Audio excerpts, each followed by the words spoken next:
Welcome, fellow dreamer. Tonight, we embark on a gentle journey through the Bible, wandering from creation's first light to the life of Jesus, tracing the footsteps of patriarchs, kings, and prophets whose stories shaped the course of history. Accompanied by soothing music and flowing abstract imagery, this exploration will unfold fascinating discoveries and little-known wonders from archaeology and ancient texts, offering quiet morsels of curiosity to contemplate as you drift peacefully towards sleep.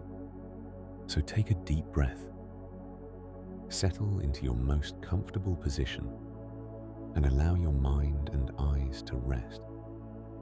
Let the story carry you gently through the night.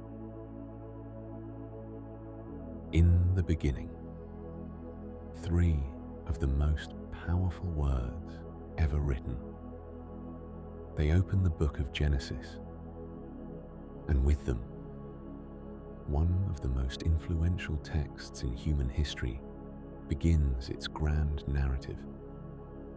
As you settle into this quiet moment, let us journey together to the very opening verses of the Bible, to a time before time, when ancient scribes put stylus to clay and pen to parchment, to preserve stories that had been told around campfires and in temple courts for generations untold.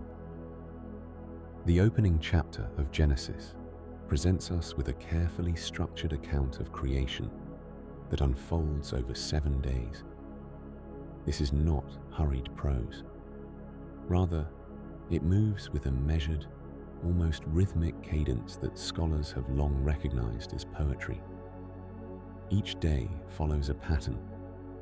God speaks, something comes into being, and the creative act is declared good. There is a soothing repetition here, a gentle rhythm that ancient listeners would have found deeply satisfying. On the first day, light. On the second, the separation of waters. On the third, dry land and vegetation. The fourth day brings the sun, moon, and stars to mark time and seasons. The fifth day teems with birds and sea creatures. The sixth day produces land animals, and finally humanity, created in the divine image. And on the seventh day, rest. What makes this passage particularly fascinating is how it reflects the worldview of ancient Near Eastern peoples. In the world of Genesis, the cosmos is not the vast, expanding universe we know through modern astronomy, but rather a carefully ordered structure. The ancient Hebrews, like their neighbors, envisioned the earth as essentially flat, covered by a solid dome or firmament that held back celestial waters. The sun, moon, and stars were set in this firmament like lamps. Below the earth lay the deep waters of the abyss. This was not primitive ignorance, but rather the natural understanding of people observing their world with the tools and knowledge available to them. As you breathe slowly and let these images settle in your mind, consider that the ancient Israelites lived surrounded by other cultures with their own creation stories. The Babylonians told of Marduk defeating the chaos monster Tiamat and fashioning the world from her body. The Egyptians had multiple creation traditions, including one where the god Atum spoke creation into existence while standing on a primordial mound rising from the waters. These stories reflected cosmic battles, divine conflicts, and often chaotic beginnings. Against this backdrop, the Genesis creation account stands out for its calm, ordered progression. There are no battles between gods here. There is no conflict or struggle. Instead, a single divine voice speaks, and creation responds. The waters that represented chaos in other ancient stories are here simply elements that are organized and given their proper place. The sun and moon, which neighboring peoples worshipped as gods, are described simply as lights placed in the sky to mark seasons and days. This was a revolutionary perspective in its ancient context, suggesting that the natural world, while created by God, was not itself divine. But Genesis contains not one, but two creation accounts, and they are remarkably different in style and emphasis. The first account, which we have been discussing, extends from the opening verses through the beginning of the second chapter. It is grand, cosmic, and structured. The second account begins in the middle of the second chapter and takes a much more intimate approach. Here, God forms the first human from the dust of the ground and breathes life into him. A garden is planted in Eden. Animals are formed and brought to the human for naming.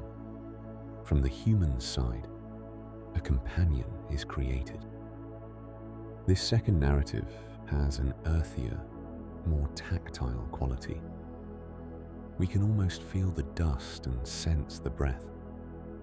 The Hebrew word used for the first human, Adam, is related to the word for ground, Adamah, creating a wordplay that connects humanity directly to the earth. Where the first account surveys creation from a cosmic perspective, the second zooms in on human experience, relationships, and the intimate connection between people and the created world. Scholars have long noted these differences and have developed various theories about why Genesis contains two distinct creation narratives.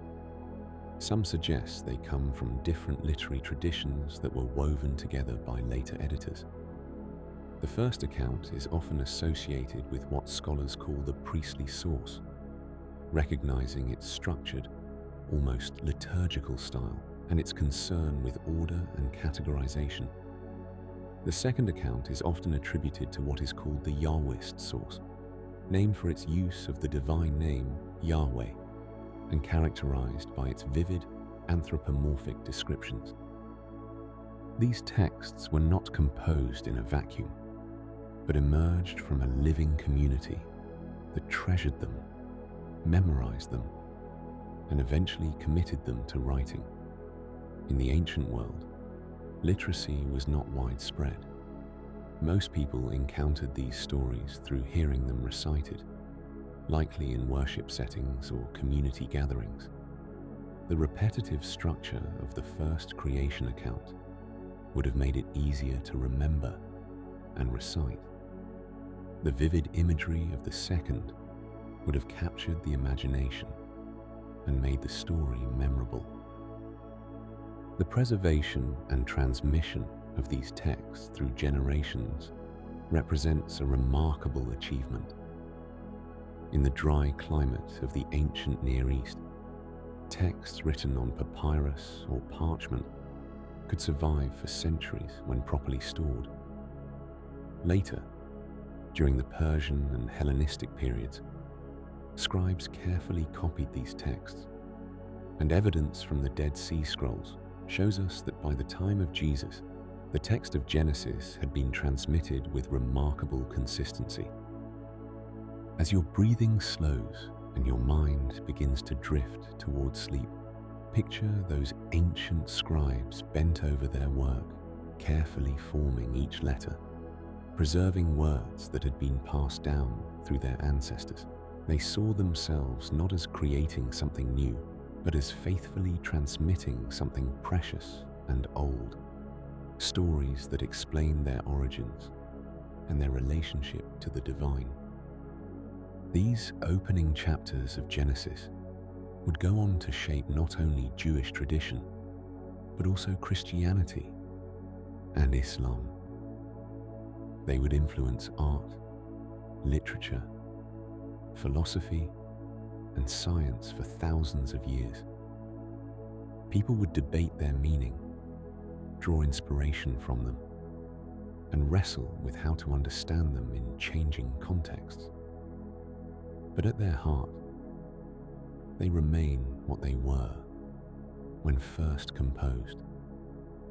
Ancient Israel's answer to humanity's deepest questions about where we come from, why we are here, and what it means to be human. The garden awaits in the next part of our journey, but for now, rest in the rhythm of those 7 days, in the refrain of "and it was good," and in the ancient vision of an ordered cosmos called into being by a single creative voice. We move now beyond the grand cosmic drama of creation into a more intimate landscape, a garden planted in Eden, eastward, where the story shifts from the making of the universe to the making of meaning in human life. The Hebrew word Eden suggests delight or pleasure, and indeed, the garden narrative presents us with an idealized space where earth and heaven meet, where divine and human interact in direct relationship. The garden story in Genesis chapter 2 presents a second telling of human origins, distinct in its focus and flavor from the 7-day creation account. Here we find a more detailed, almost tactile narrative, where God forms the first human from the dust of the ground, breathing into his nostrils the breath of life. The Hebrew word used here is Adamah, the ground or soil, connected linguistically to Adam, the word for humankind. This wordplay would have resonated with ancient audiences, reminding them of humanity's fundamental connection to the earth itself. In this garden grow trees pleasing to the eye and good for food, including 2 trees of special significance, the tree of life and the tree of the knowledge of good and evil.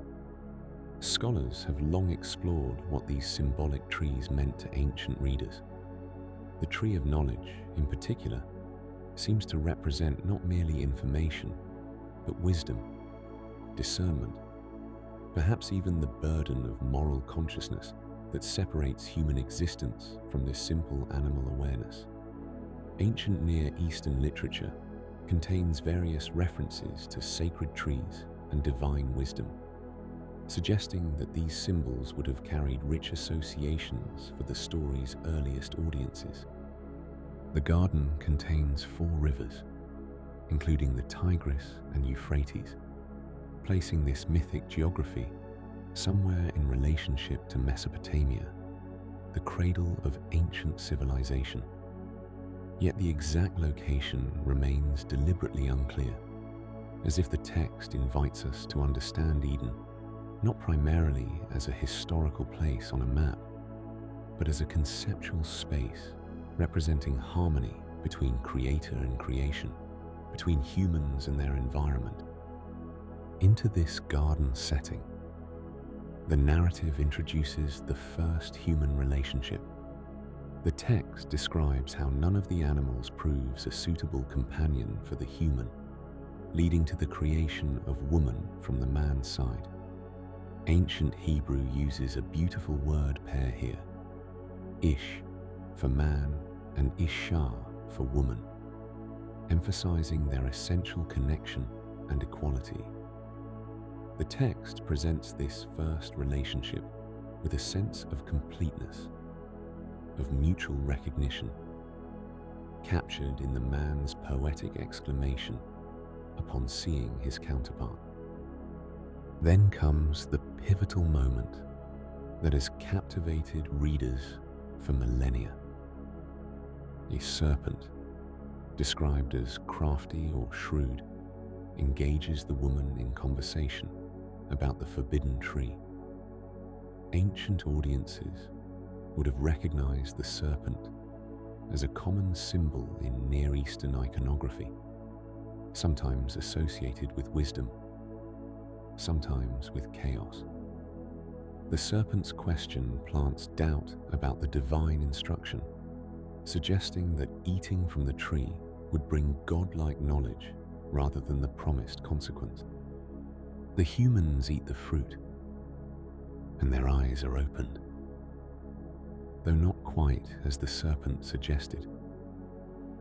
Instead of becoming like gods in power, they become like gods in awareness, suddenly conscious of their vulnerability, their nakedness. This awakening to self-consciousness, to shame and fear, marks a fundamental shift in their relationship with the divine and with the garden itself. They attempt to hide, sewing fig leaves together, as if physical covering could address their deeper sense of exposure. The divine voice calls out in the garden, asking, "Where are you?" A question that theologians through the ages have understood as both literal and metaphorical. The man explains they hid because of fear, and in the conversation that follows, the harmony of the garden begins to unravel. The man blames the woman blames the serpent, and consequences follow for each. The serpent will crawl on its belly. There will be tension between humans and serpents. The woman will experience pain in childbearing and tension in relationships, and the man will labor painfully to coax food from ground that now resists cultivation. These consequences have been understood in various ways throughout interpretation history. Some readers see them as divine punishment, others as natural outcomes of the human's choice, still others as explanatory tales addressing why life contains the difficulties it does, why childbirth involves pain, why farming requires such exhausting labor, why humans fear snakes. Ancient audiences living agricultural lives would have recognized their own experience in these descriptions. The humans are then clothed by God with garments of skins and sent from the garden, lest they also eat from the tree of life and live forever in this newly complicated state. Cherubim and a flaming sword guard the way back to the tree of life. This expulsion from paradise has echoed through Western literature and thought, becoming a foundational story about human nature, about the knowledge that brings both burden and dignity, about the loss of innocence and the beginning of the human journey through history. Following the garden narrative, Genesis moves into genealogies, those ancient lists of names and lifespans that can seem puzzling to modern readers, but served important functions in ancient literature. The genealogies from Adam through his son Seth establish a line of continuity, connecting the first humans to the generations that follow. The names and ages given in these lists are often extraordinary. Methuselah lives 969 years. Others live 8 or 9 centuries. Scholars have proposed various explanations for these long lifespans, from symbolic meanings in the numbers themselves to the possibility that these represent dynasties or family lines rather than individual lifespans, to cultural differences in how time was measured. Among these early figures, one stands out for his unusual fate: Enoch, who walked with God, and he was not, for God took him. This cryptic phrase suggests that Enoch did not experience normal death. but was somehow translated directly into divine presence. This brief notice about Enoch would later inspire elaborate traditions and entire books attributed to him, though those texts emerged much later than the Genesis narrative itself. The genealogies also introduce us to Lamech, father of Noah, and begin to set the stage for the flood narrative that will dominate the next portion of Genesis. We read that Lamech named his son Noah, meaning rest or comfort, expressing hope that this child would bring relief from the toil of working the cursed ground. This brief note creates a bridge between the garden story's consequences and the coming story of the flood, connecting the themes of human behavior, divine response, and the possibility of new beginnings. As we prepare to enter the flood narrative in our next chapter, we leave behind these stories of beginning: the garden with its trees and rivers, the first humans learning the weight of choice and consequence, and the early generations spreading across the earth. These foundational stories have shaped how countless cultures understand human nature and our relationship with the divine and with creation itself. As we continue our journey through the ancient texts, we arrive at one of the most dramatic and memorable stories preserved in Genesis: the account of Noah and the Great Flood. This narrative has captured imaginations for millennia, appearing in countless artistic renderings, literary works, and cultural traditions across the world. But to truly understand this story, we must place it within its ancient context and explore how it connects to the broader world of the ancient Near East. The biblical flood narrative unfolds with a carefully constructed literary architecture. We read of a time when humanity had multiplied across the earth, yet something had gone deeply wrong in the divine-human relationship. The text describes Noah as a righteous man, distinguished in his generation, who walked with the divine in the same way we heard that Enoch had done in the genealogies. This introduction establishes Noah as an exceptional figure in a troubled age. The instructions for building the ark are given with remarkable specificity. The dimensions described in the text: 300 cubits long, 50 cubits wide, and 30 cubits high, create a vessel of impressive proportions. A cubit, measuring approximately 18 inches or 45 centimeters based on ancient standards, would make this a structure roughly 450 feet in length. The ark is to be made of gopher wood, a term that has puzzled translators and scholars for generations, as the exact type of wood remains uncertain. The vessel is to be divided into rooms and sealed with pitch, both inside and out, to make it waterproof. What makes this story particularly fascinating from a historical perspective is that it does not stand alone in ancient literature. When archaeologists in the 19th century began excavating the ruins of ancient Mesopotamian cities, they discovered cuneiform tablets containing flood stories that bore striking similarities to the biblical account. The most famous of these is found in the Epic of Gilgamesh, one of the oldest known works of literature, dating back to the early 2nd millennium before the Common Era. In the Mesopotamian version, a figure named Utnapishtim receives warning of a coming flood from the god Ea and builds a great boat to preserve life. The parallels are remarkable: divine warning, construction of a vessel, the boarding of animals, the release of birds to test for dry land, and the offering of gratitude when the waters recede.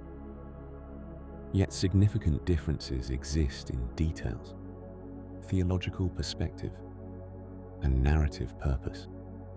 Another Mesopotamian flood account appears in the Patriarchs epic, where the flood serves as a divine response to human overpopulation and noise disturbing the gods' rest. These stories circulated throughout the ancient Near East, part of a shared cultural heritage that stretched across the Fertile Crescent. The question naturally arises, did these floods actually happen? Archaeological evidence reveals that the river valleys of Mesopotamia, particularly the Tigris and Euphrates, experienced periodic catastrophic flooding throughout ancient times. Excavations at various sites have uncovered thick layers of silt and clay, separating different occupation levels. Evidence of severe flood events that disrupted human settlement. Some archaeologists initially hoped to find evidence of one universal deluge, but the deposits at different sites date to different periods, suggesting multiple local flooding events rather than a single worldwide catastrophe. The Persian Gulf shoreline has also changed dramatically over millennia. At the end of the last ice age, around 10 to 12,000 years ago, rising sea levels transformed the landscape of the region. The Gulf itself was once a river valley, and its flooding would have dramatically altered the world as ancient peoples knew it. These geological and hydrological realities provide a backdrop for understanding why flood narratives became so prominent in Mesopotamian tradition. In the biblical account, the flood lasts for an extended period, carefully structured in the text with specific time markers. The rains fall for 40 days and nights, a number that appears frequently in biblical literature to denote a significant complete period. The waters prevail upon the earth for 150 days before beginning to recede. Noah sends out birds, first a raven, then a dove on 3 occasions, to determine when the earth has dried sufficiently for disembarkation. These details about the birds offer a gentle, almost poetic interlude in the narrative. We can imagine Noah at the window of the ark, releasing the dove and watching it circle, searching for a place to rest. The first time, it returns, finding nowhere to land. The second time, it comes back with a freshly plucked olive leaf, a sign that vegetation has begun to emerge. The third time, the dove does not return at all, having found a suitable habitat in the renewed world. When Noah and his family finally leave the ark, the first recorded action is the building of an altar and the offering of thanks. What follows is crucial to understanding the theological development we can trace through the biblical text: the establishment of a covenant. This concept of covenant, a formal agreement or relationship between the divine and humanity, becomes a central thread running through the entire biblical narrative. The covenant with Noah is described as universal, encompassing all of creation. The sign of this covenant is the rainbow, appearing in the clouds as a perpetual reminder. This is portrayed as an everlasting promise that the earth will never again be destroyed by flood, and that the regular patterns of nature, seed time and harvest, cold and heat, summer and winter, day and night, will continue. The story concludes with Noah planting a vineyard, a detail that signals the resumption of agricultural life and the continuity of civilization. The narrative then transitions through Noah's descendants, setting up the table of nations that will follow and eventually lead us to the call of Abraham and the beginning of the patriarchal narratives. For ancient audiences, this flood story served multiple purposes. It addressed questions about divine justice, the origins of the present world order, and the relationship between humanity and the natural environment. It established patterns of divine-human interaction that would recur throughout the biblical narrative. Warning, judgment, preservation of a remnant, and covenant renewal.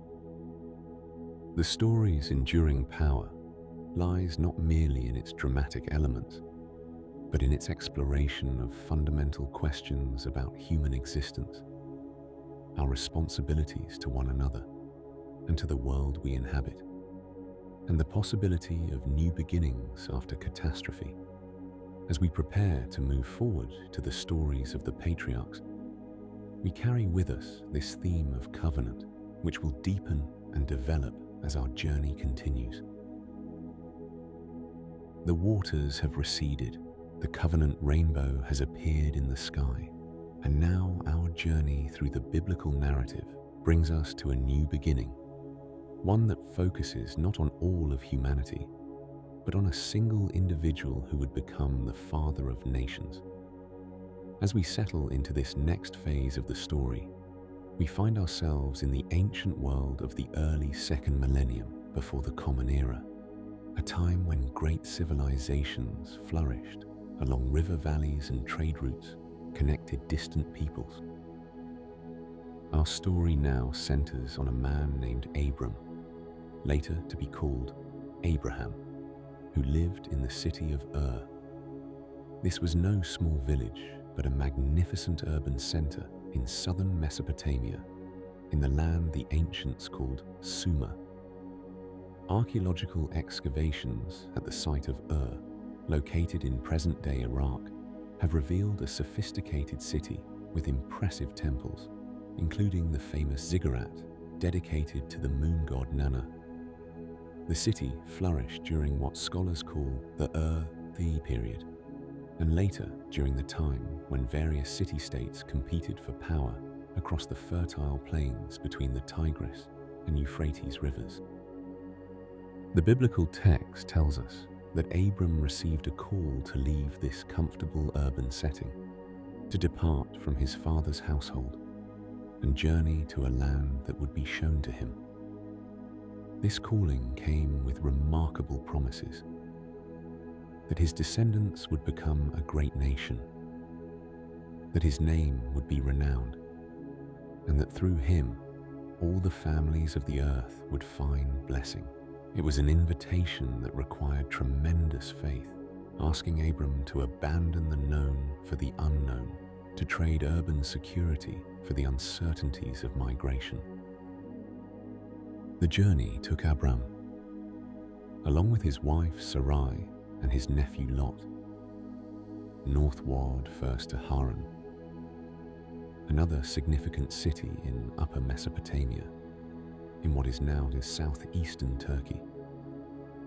Haran, like Ur, was a center of moon god worship, and archaeological evidence shows it was an important node in the trade networks that crisscrossed the ancient Near East. After his father's death, Abram continued the journey southward and westward into the land of Canaan. The Canaan that Abram entered was a land of diverse peoples and city-states. Archaeological surveys and excavations have revealed that during the Middle Bronze Age, roughly the period when these patriarchal narratives are set, Canaan was dotted with fortified cities surrounded by agricultural settlements. The land was home to various Canaanite groups, and Egyptian influence extended into the region, as documented in Egyptian texts and artifacts found throughout the area. The life that Abram adopted in Canaan was that of a pastoralist, moving with flocks and herds between seasonal grazing areas. This semi-nomadic lifestyle was well documented in the ancient Near East. Such groups existed at the margins of settled society, sometimes in cooperation with urban centers, and sometimes in tension with them. They lived in tents, moved according to the needs of their animals, and the availability of water and pasture, and maintained complex social structures based on kinship and clan relationships. The biblical narrative describes Abram building altars at various locations. At Shechem, near the Oak of Moreh, between Bethel and Ai, and later at Hebron, by the Oaks of Mamre. These places would become significant in Israel's later memory. The pattern of moving through the land, establishing these sacred sites, suggests both a physical and spiritual claiming of territory, creating geographic markers that connected the people to their ancestors' journey. The story includes a journey to Egypt during a time of famine, reflecting the historical reality that Canaan, dependent on seasonal rainfall, was vulnerable to drought, while Egypt's agriculture relied on the predictable flooding of the Nile. Ancient Egyptian texts mention various groups of Asiatic peoples entering Egypt during difficult times, and tomb paintings show such migrants arriving with their families and flocks. Central to the Abraham narrative is the covenant theme that appears multiple times in different forms. In one account, described with solemn ritual involving cut animals, the divine promise is formalized. In another, the covenant is marked by the practice of circumcision, given as a physical sign of the agreement between Abraham and the divine. These covenant accounts promise both land and descendants, two things that a semi-nomadic pastoralist without secure territory and with no children would have valued above almost all else. The promise of descendants was particularly poignant because Sarai was barren, unable to conceive. The ancient world placed enormous importance on offspring, both for practical reasons of family continuity and economic security, and for the cultural values surrounding legacy and name. The couple's advanced age made the promise seem increasingly impossible by ordinary human standards. The narrative includes various encounters and episodes that reveal the character of these ancient figures. There are moments of doubt and attempts to fulfill the promise through human effort rather than waiting for divine action. There are instances of deception and fear, as when Abraham, afraid for his own safety, misleads foreign rulers about his relationship with Sarah. There are conflicts over resources, as when Abraham and Lot must separate because the land cannot support both their herds grazing together. These stories present the patriarch not as a perfect figure, but as a complex human being navigating difficult circumstances. Archaeological evidence from this period reveals much about the material culture of the time.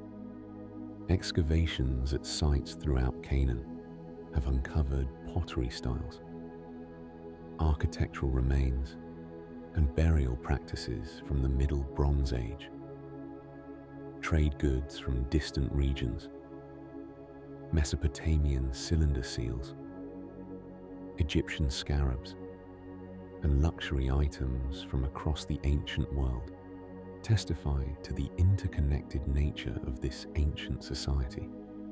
The patriarchs would have moved through a landscape where caravans carried goods along well-established routes, where cities controlled agricultural hinterlands, and where various peoples interacted in complex patterns of trade, alliance, and sometimes conflict. The stories of Abraham also introduce theological concepts that become foundational to the biblical tradition.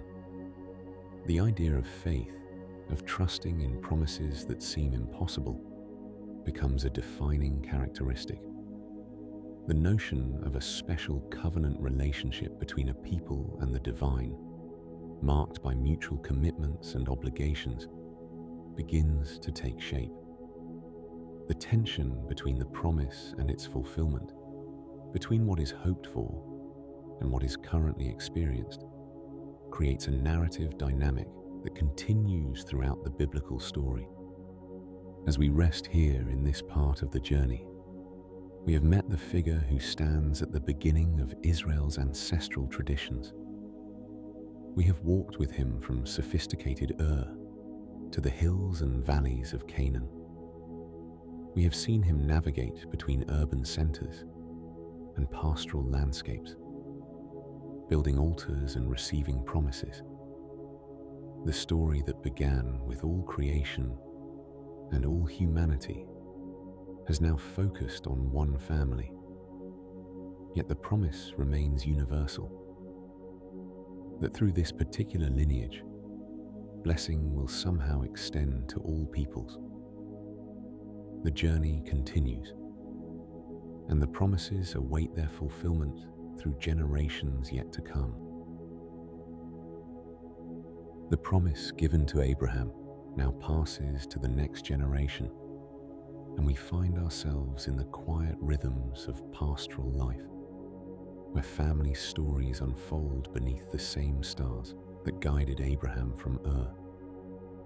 The narrative moves forward through Isaac, a son of promise who becomes a father himself, and then to Jacob, whose very name becomes synonymous with the people who will emerge from these family tales. Isaac's story carries a gentler quality than his father's adventures, where Abraham traveled great distances and encountered kings and pharaohs. Isaac remains largely in the land of Canaan, dwelling in the Negev region and near the ancient city of Beersheba. The text tells us he reopened the wells that his father Abraham had dug, wells that the Philistines had filled with earth after Abraham's death. This detail, seemingly small, reflects the reality of life in the semi-arid regions of the ancient Near East, where water sources determined where communities could survive and thrive. Archaeological surveys of the Negev have identified numerous ancient wells, some dating to the Bronze Age, reminding us that these stories emerge from a world where such practical matters shaped daily existence. Isaac married Rebekah, and the text tells us that, like Sarah before her, she struggled with infertility for many years. When she finally conceived, the pregnancy itself seemed turbulent. The narrative describes the children struggling within her womb, a literary foreshadowing of the relationship between the twin sons she would bear. They were named Esau and Jacob, and from the moment of their birth, the text portrays them as opposites. Esau emerged first, covered with reddish hair, strong and connected to the outdoors. Jacob came second, and his name in Hebrew suggests grasping or supplanting, themes that will echo through his story. The tales of these brothers reflect customs and concerns from the ancient world. Birth order mattered tremendously in societies where the firstborn son typically received a double portion of inheritance and the family blessing. The stories preserved in Genesis explore what happens when this expected order gets disrupted. We read of Jacob purchasing Esau's birthright for a bowl of lentil stew, a transaction that seems almost absurd in its disproportion. Yet the narrative treats it with complete seriousness. Later, with Rebekah's help, Jacob deceives his aging father Isaac to receive the blessing meant for Esau, wearing goatskins to mimic his brother's hairy arms, when his father's failing eyesight could not distinguish between his sons. These family narratives can feel uncomfortable to modern readers, yet they offer remarkable honesty about human nature and family dynamics. The text doesn't present Jacob as a simple hero, but as a complex figure whose actions have consequences. After receiving the blessing through deception, Jacob must flee his brother's anger, leaving his home and traveling to the land of his mother's relatives in Haran, in Upper Mesopotamia. This journey reverses Abraham's migration, taking Jacob back toward the ancestral homeland that Abraham had left.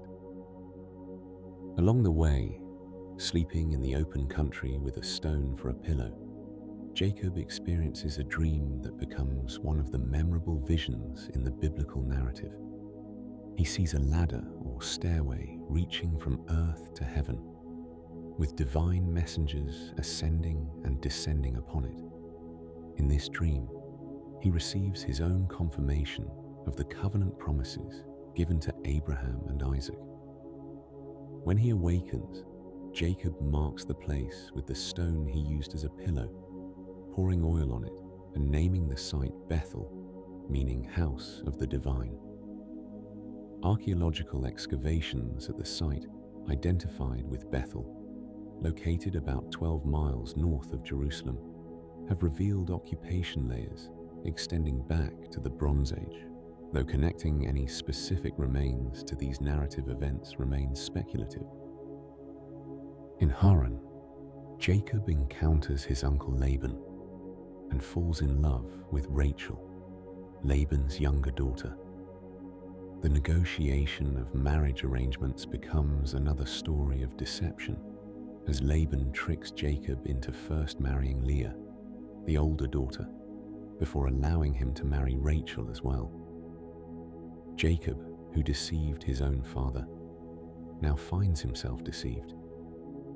He works 14 years for Laban, 7 for each daughter, and the text notes that the 7 years seemed like only a few days because of his love for Rachel.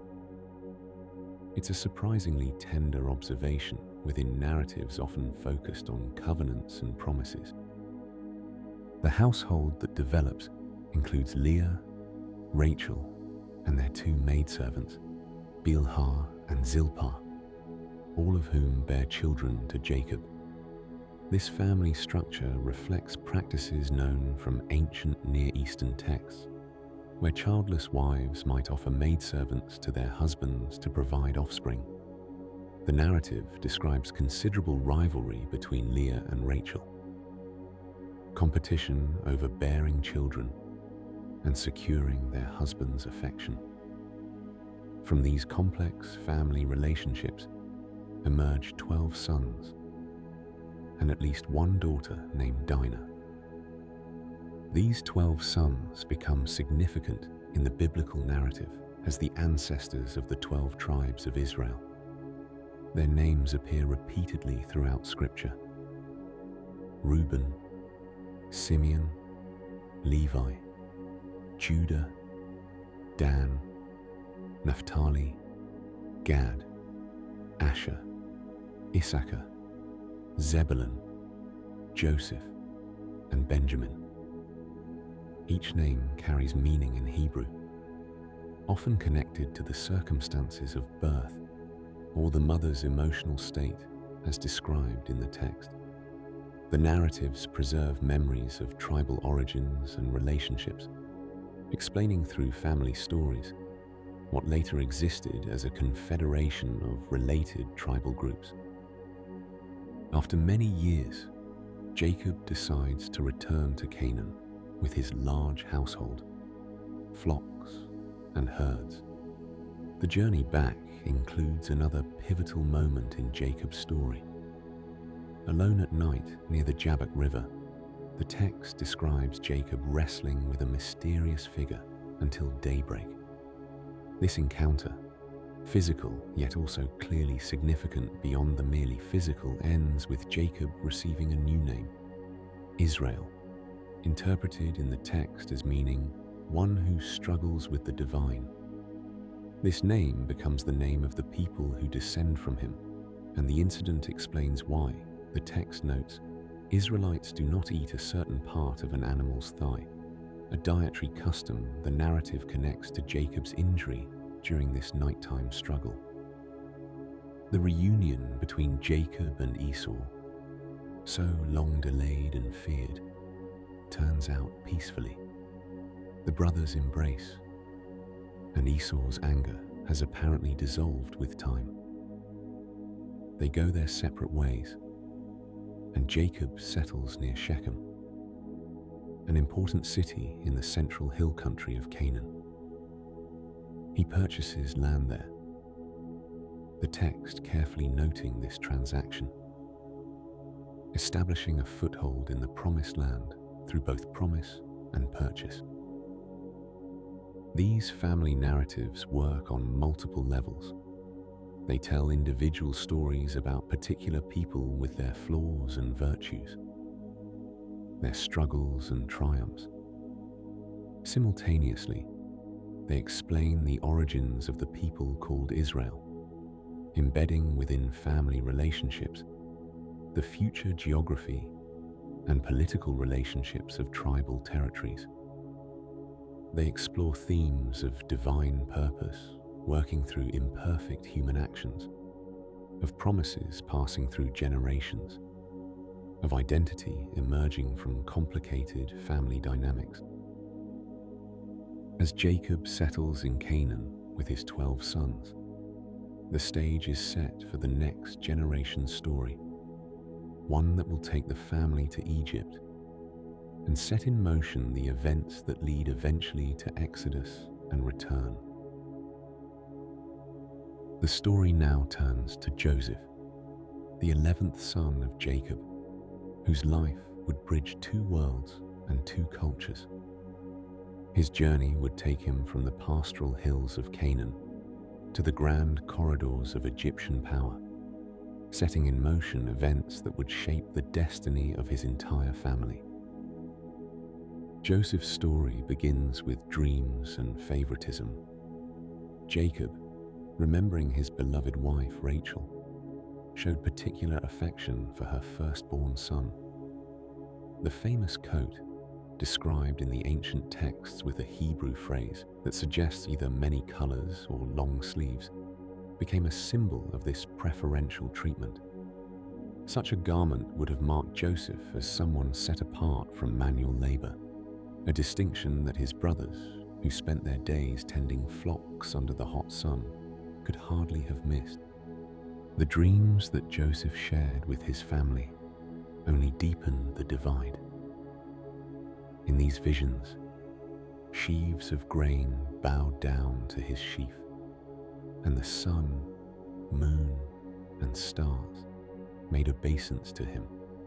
Whether prophetic or simply the ambitious imaginings of a young man, these dreams spoke of a future where Joseph would hold authority over his family. For his brothers, already resentful of their father's favoritism, this was too much to bear. The opportunity for action came when the brothers were far from home, tending their flocks near Shechem and later at Dothan. These locations, known from archaeological excavations, lay along important trade routes in the hill country. When Joseph arrived to check on his brothers, they seized him, and in a moment that would change everything, sold him to a caravan of traders heading to Egypt. The price mentioned in the text, 20 pieces of silver, corresponds remarkably well with the going rate for slaves in the ancient Near East during the Middle Bronze Age, as documented in various cuneiform tablets from Mesopotamia. These merchants, described as Ishmaelites or Midianites in the text, were part of the extensive trade networks that connected the ancient world. Archaeological evidence reveals that such caravans regularly traveled between Canaan and Egypt, carrying goods like spices, resins, and yes, human captives, destined for the slave markets. A famous wall painting from the tomb of Khnumhotep II at Beni Hassan, dating to around 1900 BCE, actually depicts such a caravan of Asiatic traders entering Egypt, showing us their distinctive clothing and wares.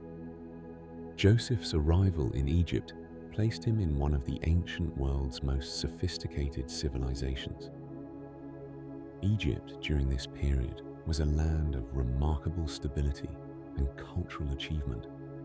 The Nile's predictable flooding created agricultural abundance that supported a complex society with a powerful bureaucracy, monumental architecture, and extensive written records.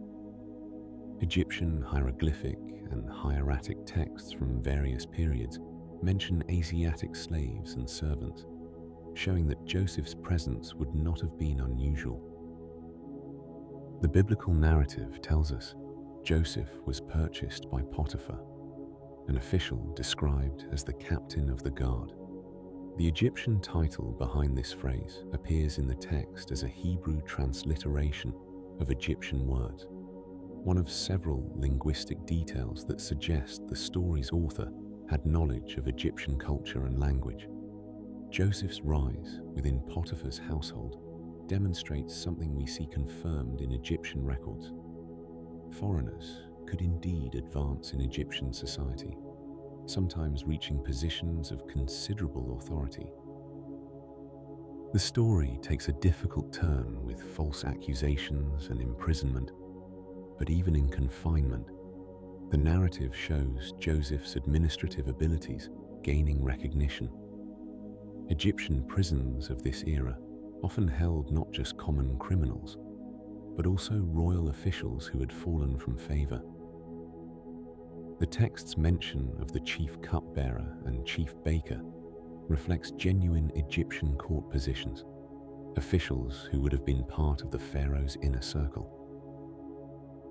Joseph's interpretation of dreams within the prison setting introduces a theme that resonates with what we know of Egyptian culture. The ancient Egyptians placed enormous importance on dreams, considering them messages from the divine realm. Numerous Egyptian texts deal with dream interpretation, including manuals that listed common dream symbols and their meanings. Joseph's ability in this area would have been highly valued in Egyptian society. The turning point comes when Pharaoh himself experiences troubling dreams that his own advisors cannot interpret. The image of 7 healthy cows followed by 7 gaunt ones, and 7 full ears of grain followed by 7 thin ones, draws on imagery deeply rooted in Egyptian experience. The Nile's annual flood was the foundation of Egyptian prosperity, and the threat of famine was real. Egyptian records document several periods of low Nile floods that led to food shortages. Joseph's interpretation, proposing 7 years of abundance followed by 7 years of famine, came with a practical solution: a systematic program of food storage. This administrative response impressed Pharaoh enough to elevate Joseph to a position of extraordinary authority. The details of Joseph's investiture ceremony, as described in the text, align remarkably well with Egyptian practices. The giving of a signet ring, fine linen garments, and a gold chain around the neck were all genuine symbols of high office in ancient Egypt. The Egyptian name given to Joseph, Zaphenath-Paneah, and his marriage to Asenath, daughter of a priest of On, further integrated him into Egyptian society. On, known to the Greeks as Heliopolis, was a major religious center dedicated to the sun god Ra. These details show Joseph not merely surviving in Egypt, but becoming thoroughly Egyptianized, at least outwardly, while the text suggests he maintained his connection to his family's god. The storage program Joseph implemented during the years of plenty speaks to the kind of centralized administration Egypt was famous for. Archaeological excavations have uncovered numerous storage facilities throughout Egypt, large granaries that could preserve grain for extended periods. The bureaucratic systems necessary to collect, store, and later distribute food across an entire nation were precisely the kind of organizational achievements at which Egyptian civilization excelled. When the famine arrived, it affected not just Egypt, but the surrounding regions, including Canaan. This brings Joseph's brothers to Egypt, seeking food for their families. The narrative that follows explores themes of recognition and reconciliation, as Joseph, now a powerful Egyptian official, encounters the brothers who sold him into slavery years before. They do not recognize him, seeing only an Egyptian lord in his fine linen and speaking through an interpreter. The emotional core of the story lies in these encounters, as Joseph tests his brothers to see if they have changed, particularly in how they treat Benjamin, the youngest and now Jacob's favorite since Joseph's disappearance.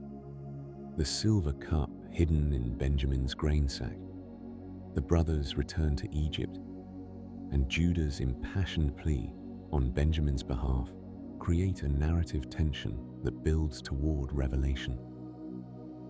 When Joseph finally reveals himself, the reunion bridges the divide between his Egyptian present and his Canaanite past. The migration of Jacob's entire family to Egypt, settling in the region of Goshen, sets the stage for the next major chapter in the biblical narrative. Goshen, likely located in the eastern Nile Delta, was an area suitable for herding, where Semitic peoples are known to have settled during various periods of Egyptian history. As Joseph's father and brothers established themselves in Egypt under his protection, they could hardly have imagined that their descendants would remain there for generations, or that their sojourn would eventually transform into something far less comfortable, setting the stage for the Exodus story that would define Israelite identity for millennia to come.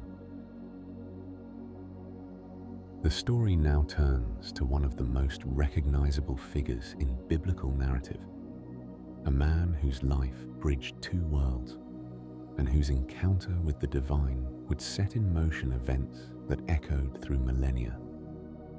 After Joseph's family had settled in Egypt, generations passed, and the book of Exodus tells us that a new Pharaoh arose who did not know Joseph. The descendants of Jacob had grown numerous, and according to the narrative, they found themselves subjected to forced labor, building storage cities for the Egyptian crown. Into this world, a child was born who would be named Moses, a name that carries echoes of both Hebrew and Egyptian languages. The account tells us he was placed in a basket among the reeds of the Nile and discovered by Pharaoh's daughter, who raised him in the royal household. This narrative detail has fascinated scholars for generations, as it places Moses in a unique position, educated in Egyptian wisdom, yet connected by birth to the Hebrew people. The eastern delta region of Egypt, where these events are traditionally located, was indeed an area where Semitic-speaking peoples lived and worked during various periods of Egyptian history. Archaeological work in the delta has proven challenging, as the wet conditions and centuries of Nile flooding have obscured much of the ancient landscape. Yet we know from Egyptian records that foreign workers, including Semitic peoples, were present in Egypt during the New Kingdom period. Inscriptions and administrative documents mention various groups of workers engaged in building projects, giving us glimpses into the cosmopolitan nature of ancient Egypt. The text tells us that Moses, as an adult, witnessed the harsh treatment of his people, and fled Egypt after intervening in a confrontation. He traveled to the land of Midian, a region traditionally associated with areas east of Egypt, possibly in the Sinai Peninsula or northwestern Arabia. There he encountered a priest named Jethro, also called Reuel in some passages, and married one of his daughters, Zipporah. Moses settled into the quiet life of a shepherd, tending flocks in a landscape far removed from the monumental architecture and bustling activity of Egypt. It was in this remote setting that the encounter occurred, which would transform Moses' life and the course of the biblical narrative. The text describes Moses leading his flock to Horeb, called the Mountain of God. There, in a landscape of rock and sparse vegetation, he witnessed something extraordinary.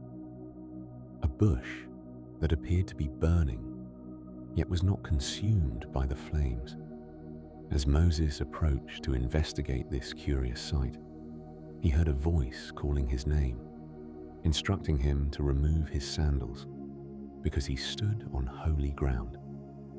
The burning bush narrative has captivated readers across centuries with its vivid imagery and theological significance. In the ancient world, divine encounters often occurred in natural settings, on mountains, by sacred trees near springs. The unconsumed flame suggested a divine presence that transcended normal physical processes. The voice identified itself as the God of Abraham, Isaac, and Jacob, linking this moment directly to the ancestral promises made to the patriarchs in earlier narratives. The conversation that followed introduced themes that would resonate throughout the remainder of the biblical story. Moses learned that the divine had witnessed the suffering of the people in Egypt and intended to deliver them, bringing them to a land flowing with milk and honey, a phrase that evoked agricultural abundance in an ancient world where survival often hung in the balance. But more striking was the commission given to Moses. He was to return to Egypt, confront Pharaoh, and lead the people out. Moses' response reflects a very human hesitation. The text portrays him as reluctant, raising objections and concerns. Who was he to undertake such a mission? What would he say to the people? What if they did not believe him? These questions give the narrative a quality of psychological realism that makes Moses a relatable figure, despite the extraordinary nature of his calling. It was during this exchange that one of the most discussed moments in biblical literature occurred. Moses asked for the name of the deity who was sending him. The answer came in Hebrew words that have been translated and interpreted in various ways. I am who I am, or I will be what I will be. This enigmatic phrase, often rendered as Yahweh, or represented in English Bibles as Lord in small capitals, became the special name by which Israel knew their God. Scholars have debated the meaning and origins of this name for centuries, examining its linguistic roots and comparing it to other divine names in the ancient Near East. The religious landscape of ancient Egypt into which Moses was being sent was complex and sophisticated. The Egyptians worshipped numerous deities, each associated with different aspects of life, nature, and cosmic order. The pharaoh himself was considered divine, a living embodiment of the god Horus, and a son of Ra, the sun god. Egyptian temples were magnificent structures, staffed by professional priests who performed daily rituals to maintain cosmic harmony. Against this backdrop, the God of the Hebrews would demonstrate power and authority in the confrontations that lay ahead. The burning bush account also provided Moses with signs to perform, transforming his staff into a serpent and back again, and causing his hand to become diseased and then healed. These signs would serve as credentials, evidence that his mission was authentic. When Moses continued to protest his inadequacy, particularly citing his lack of eloquence, the narrative tells us that his brother Aaron would serve as his spokesman. The historical context of this period remains a subject of scholarly investigation and debate. Egyptian records from the New Kingdom mention foreign workers and military campaigns, but no Egyptian text explicitly describes the events narrated in Exodus. This absence is not necessarily surprising, as ancient royal inscriptions typically celebrated victories and achievements rather than recording setbacks. The identification of which pharaoh reigned during these events has been proposed for various rulers, with Ramesses II being a frequent candidate due to his extensive building projects and the mention of the city of Ramesses in the biblical text. As Moses prepared to return to Egypt, he carried with him more than just a divine commission. He carried a message about liberation, about a God who heard the cries of the oppressed, about a future that would unfold through struggle toward freedom. The staff in his hand, once merely a shepherd's tool, had become something more, a symbol of the authority and power that would confront the mightiest empire of the ancient world. The encounter at the burning bush established Moses as a prophet, a mediator between the divine and human realms. This pattern of calling, reluctance, reassurance, and commissioning would be echoed in later prophetic narratives throughout the biblical literature. Moses would return to Egypt not as the young man who had fled years before, but as someone transformed by an encounter with the holy, bearing a message that would challenge both Pharaoh's authority and his own people's faith in the promises made long ago to their ancestors. The fire at the burning bush had changed everything for Moses, and now he stood before Pharaoh with a message that would set in motion one of history's most enduring narratives.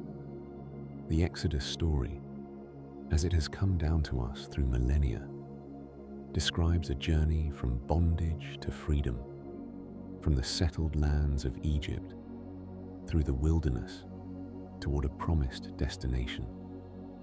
As we settle into this part of our journey through biblical narrative, let us imagine the great delta region of Egypt, where the Nile spreads into multiple channels before meeting the Mediterranean Sea. This was a landscape of marshes and agricultural abundance, a place where various peoples came and went throughout ancient history. The biblical text describes a population of Hebrew people living in this region, building and laboring in the storage cities mentioned in the narrative. The story tells of a series of events that tradition calls the plagues, each one challenging the natural order of Egyptian life.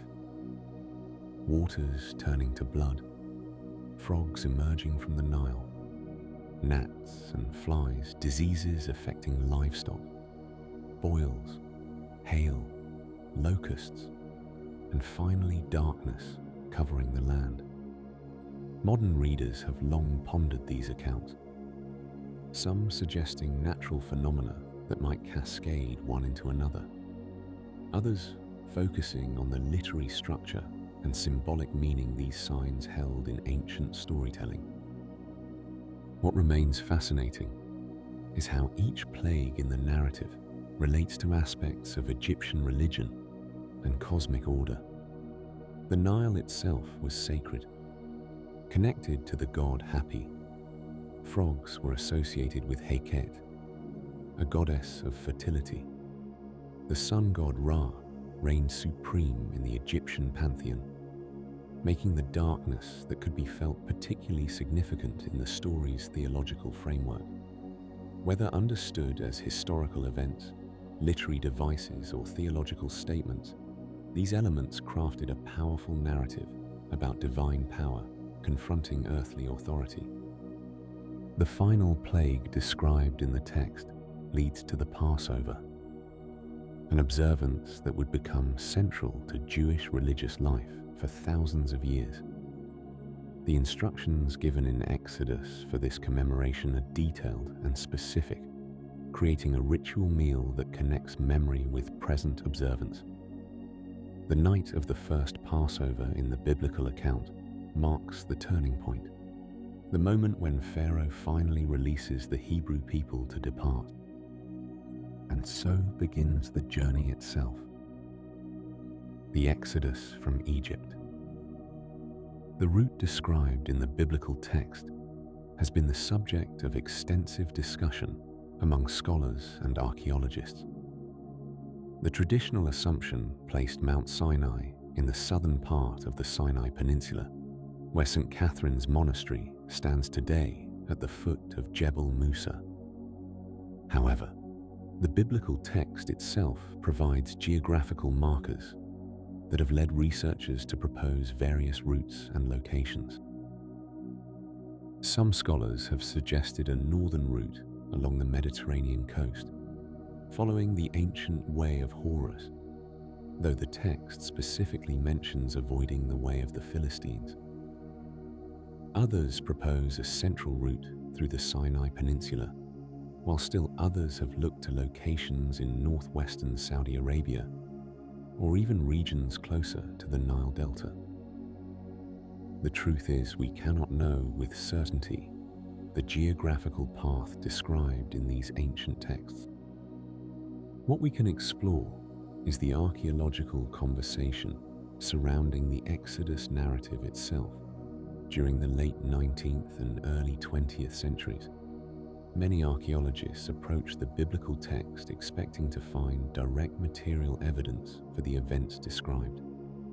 Extensive surveys of the Sinai Peninsula during the latter 20th century did not reveal encampments or material remains from the late Bronze Age that would correspond to a large group traversing the wilderness. This absence of archaeological evidence has led to various scholarly perspectives. Some researchers view the Exodus as a founding narrative, a story that expresses theological and identity truths rather than reportage of historical events in the modern sense. Others suggest the numbers in the biblical text may be understood differently than literal counts, proposing that a smaller group might not leave detectable archaeological traces in the shifting sands of the Sinai. Still other scholars point to indirect evidence, such as the presence of Semitic peoples in Egypt during various periods, the use of Semitic loanwords in Egyptian texts, and records of workers and captives from the Levant. The famous Merneptah stele from around 1208 BCE provides the earliest known Egyptian reference to Israel, indicating that by this date, a people group called Israel existed in Canaan. Working backward from this reference point, researchers have proposed various dates for an Exodus event, ranging from the 15th to the 13th century BCE. The wilderness journey described in the biblical text serves multiple narrative functions. It becomes a time of formation, when a collection of freed people transform into a nation with laws, religious practices, and social structures. The wilderness narratives include accounts of difficulties and complaints, of manna and quail providing sustenance, of water flowing from rock. These stories portray the wilderness as both a place of hardship and divine provision, a liminal space between slavery and settlement. The 40 years mentioned in the text represents more than mere chronology in ancient literary tradition. It describes a generation, the time needed for those born in freedom to replace those who had known bondage. Throughout these wandering narratives, we encounter the portable sanctuary called the Tabernacle, described in elaborate detail in the book of Exodus. This tent of meeting served as a focal point for worship and divine presence during the journey. The descriptions of its construction, with specific materials, measurements, and priestly garments, reflect ancient Near Eastern temple traditions, while adapted for a nomadic existence. The Exodus narrative, whether understood as historical memory, theological statement, or some combination thereof, became absolutely fundamental to Israel's self-understanding. It appears repeatedly throughout biblical literature. The prophets invoke it, the Psalms celebrate it, and it shapes how the biblical writers understood their relationship with the divine.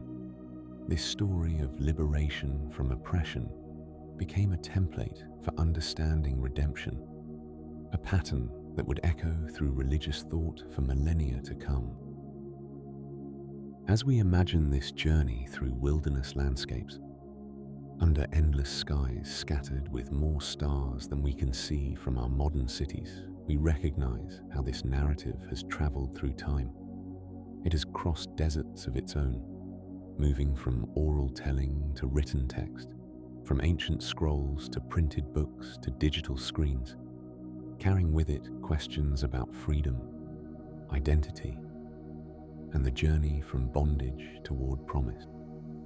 The path ahead leads toward a mountain where law will be given and covenant renewed. But for now, we wrestle with these traveling people somewhere in the wilderness, between liberation and destination, in that uncertain space where old identities fall away and new ones have yet to fully form. The wilderness journey had brought the people of Israel to a place that would become one of the most significant locations in their entire story. After crossing through the waters and traveling through the desert landscape, they arrived at the foot of a mountain that rose dramatically from the surrounding terrain.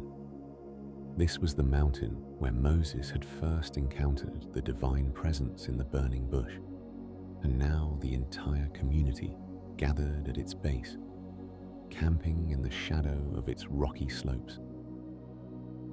The biblical text describes this mountain by two names, Sinai and Horeb, and its exact location has been a subject of contemplation and investigation for centuries. Traditional identification places it in the southern Sinai Peninsula at Jebel Musa, a reddish granite peak that rises above the surrounding wadis. Other scholars have proposed locations in northwestern Arabia, or even closer to Kadesh Barnea in the Negev. What matters most for our story tonight is not the precise geographic coordinates, but rather what happened at this mountain and how it shaped the identity of ancient Israel. The narrative tells us that Moses ascended the mountain to meet with the divine presence while the people waited below. The text describes atmospheric phenomena accompanying this encounter: thunder, lightning, thick clouds, and the sound of a trumpet growing louder. Ancient Near Eastern texts often associated mountains with divine presence, and many cultures understood high places as locations where heaven and earth drew near to one another. The cosmic mountain appears in Mesopotamian ziggurats and in Egyptian sacred architecture, always reaching upward toward the realm of the gods.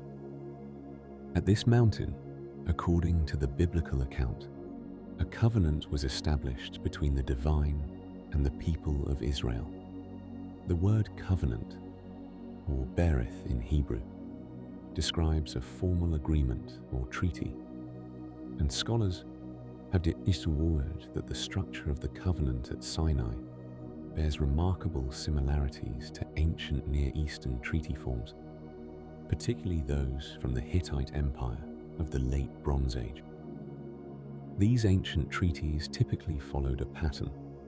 They began with a preamble identifying the parties involved, followed by a historical prologue recounting the relationship between them, then the stipulations or requirements of the treaty, provisions for the document's preservation and periodic reading, a list of divine witnesses, and finally, blessings and curses, depending on whether the treaty was kept or broken. When we read the covenant texts in Exodus and Deuteronomy, with this framework in mind, the parallels become quite striking. At the heart of this covenant were the 10 Commandments, sometimes called the Decalogue, from the Greek words for 10 words. These principles addressed both the vertical relationship between the divine and human, and the horizontal relationships among people within the community. The first portion concerned exclusive worship and proper reverence, while the latter portion addressed family relationships, protection of life, faithfulness in marriage, respect for property, truthfulness, and contentment with one's circumstances. Archaeological discoveries have provided us with other law codes from the ancient Near East that help us understand the context of biblical law.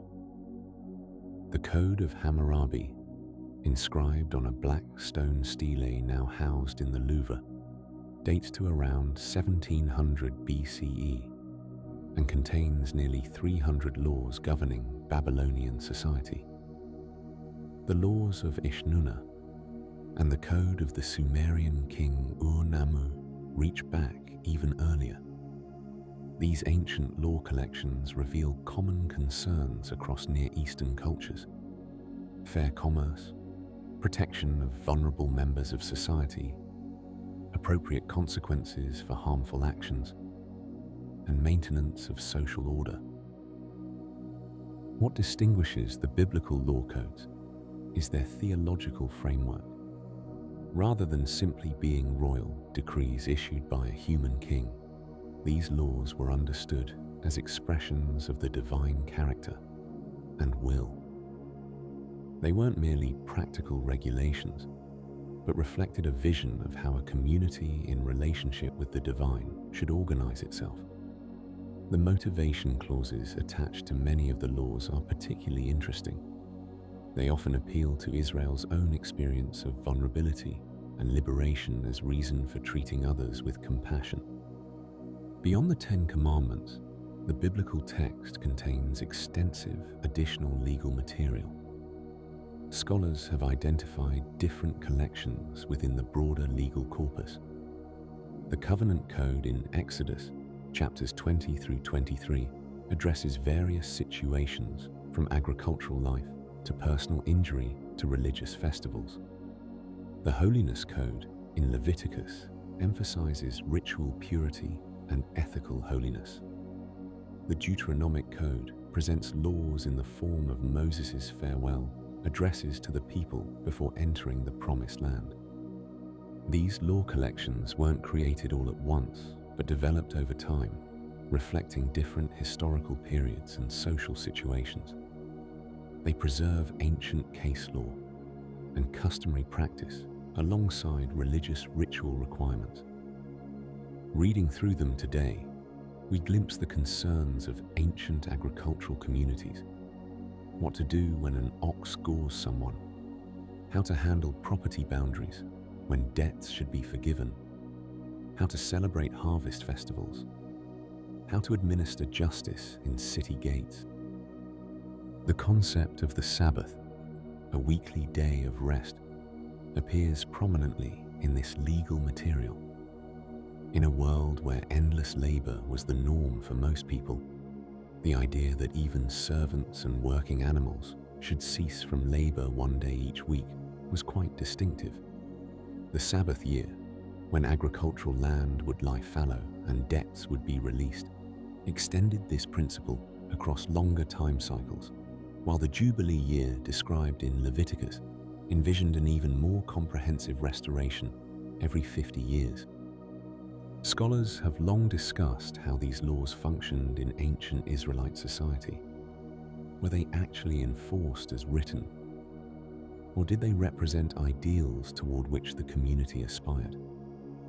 Evidence from other ancient cultures suggests that law codes often served multiple purposes. They demonstrated royal wisdom, provided guidance for judges, educated people about proper behavior, and expressed cultural values, even when actual practice might vary from the written ideal. The giving of the law at Sinai represented more than just receiving a list of rules.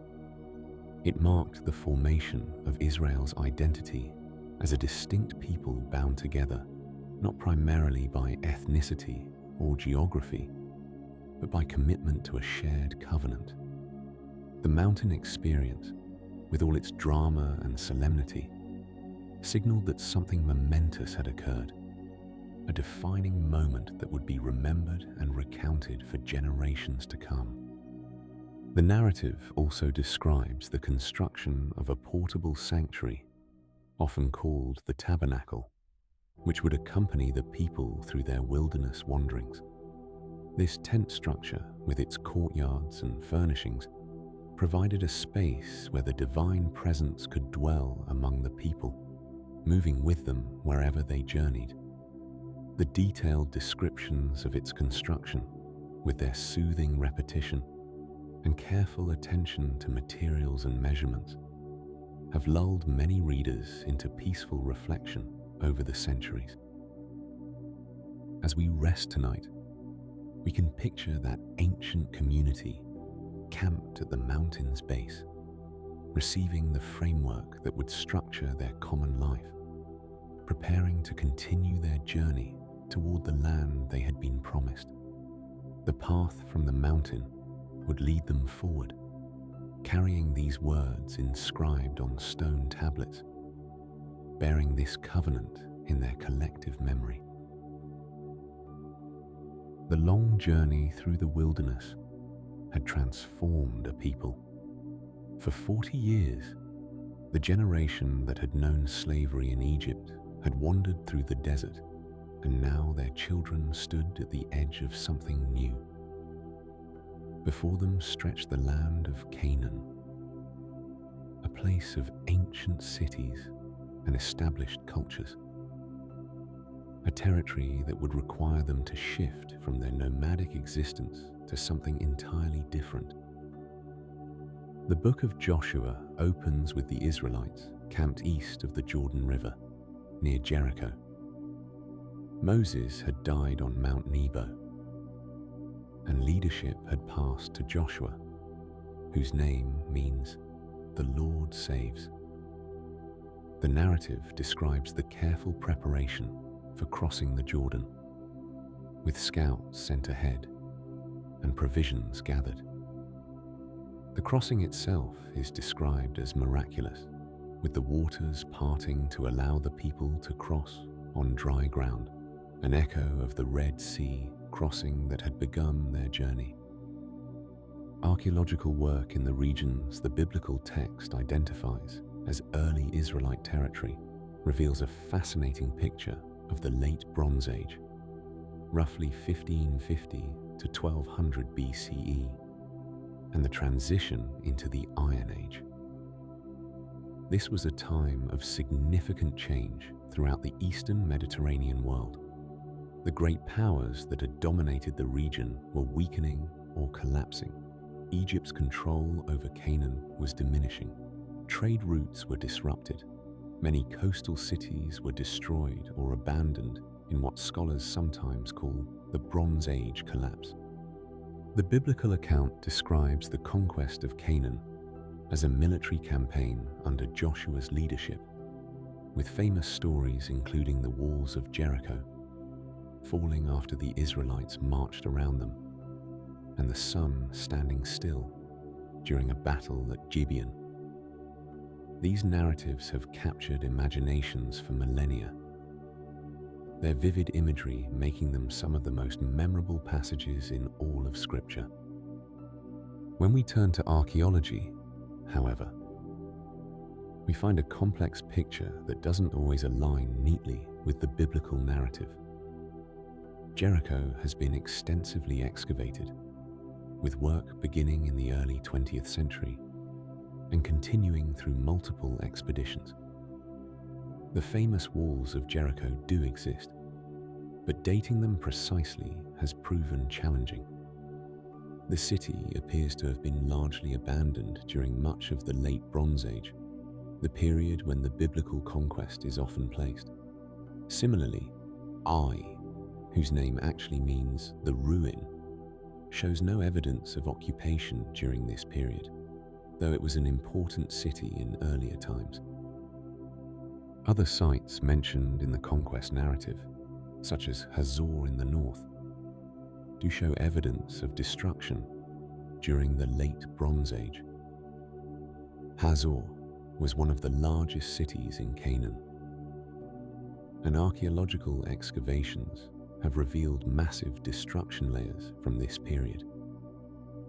Whether these destructions were caused by incoming Israelites, internal conflicts, or other groups moving through the region remains a matter of scholarly debate. What archaeology does reveal with increasing clarity is that during the Iron Age, roughly beginning around 1200 BCE, a new pattern of settlement emerged in the central hill country of Canaan. Hundreds of small villages appeared in previously sparsely populated highland areas. These settlements shared certain characteristics. They were unwalled, they relied on terraced agriculture, they used distinctive collar-rimmed storage jars, and notably, they show an absence of pig bones in the food remains, suggesting dietary practices that would later become part of Israelite identity. These archaeological findings have led scholars to develop various models for how Israel emerged in Canaan. Some suggest a gradual process of settlement by pastoral groups moving in from the margins. Others propose that Israel emerged largely from within Canaan itself, as people from the lowland cities moved to the highlands during a period of upheaval. Still others see evidence for a combination of these processes, with multiple groups and movements contributing to what would eventually become Israel. The biblical text itself preserves hints of this complexity. While the book of Joshua describes a swift and comprehensive conquest, the book of Judges, which follows it, presents a very different picture. Judges acknowledges that many Canaanite cities remained unconquered, that the Israelites lived alongside other peoples, and that the process of settling the land was gradual and incomplete. This suggests that even within the biblical tradition, there were different memories and understandings of how Israel came to inhabit Canaan. The archaeological picture of Canaanite culture during this period helps us understand the world the early Israelites were entering. Canaan was not a unified nation, but a collection of city-states, each controlling its surrounding agricultural land. These cities had existed for centuries, with established religious practices centered on temples dedicated to various deities. Canaanite religion featured gods like El, the chief deity, and Baal, the storm god, along with goddesses like Asherah. The archaeological record preserves temples, inscriptions, and religious artifacts that illuminate this spiritual landscape. The material culture of these highland settlements that appear in the Iron Age shows both continuity with and distinctions from the Canaanite cities. The pottery forms show local developments. The architecture of the four-room house, which becomes characteristic of Israelite settlements, appears during this period. These practical details of daily life, preserved in the archaeological record, help us understand the gradual process by which a distinct Israelite identity emerged. The biblical narrative in Joshua emphasizes the renewal of the covenant at Shechem, an ancient site in the Central Highlands. Shechem had been an important city for centuries and featured in the earlier stories of the Patriarchs. The covenant renewal ceremony, described in Joshua chapter 24, brings together various groups and calls them to choose exclusive devotion to the God who brought them from Egypt. This narrative suggests that early Israel was formed not just by descent, but by commitment to a shared story and shared covenant obligations. As we reflect on this period of transition, from wandering to settling, from tribal movement to territorial identity, we're witnessing one of the most significant transformations in the biblical story.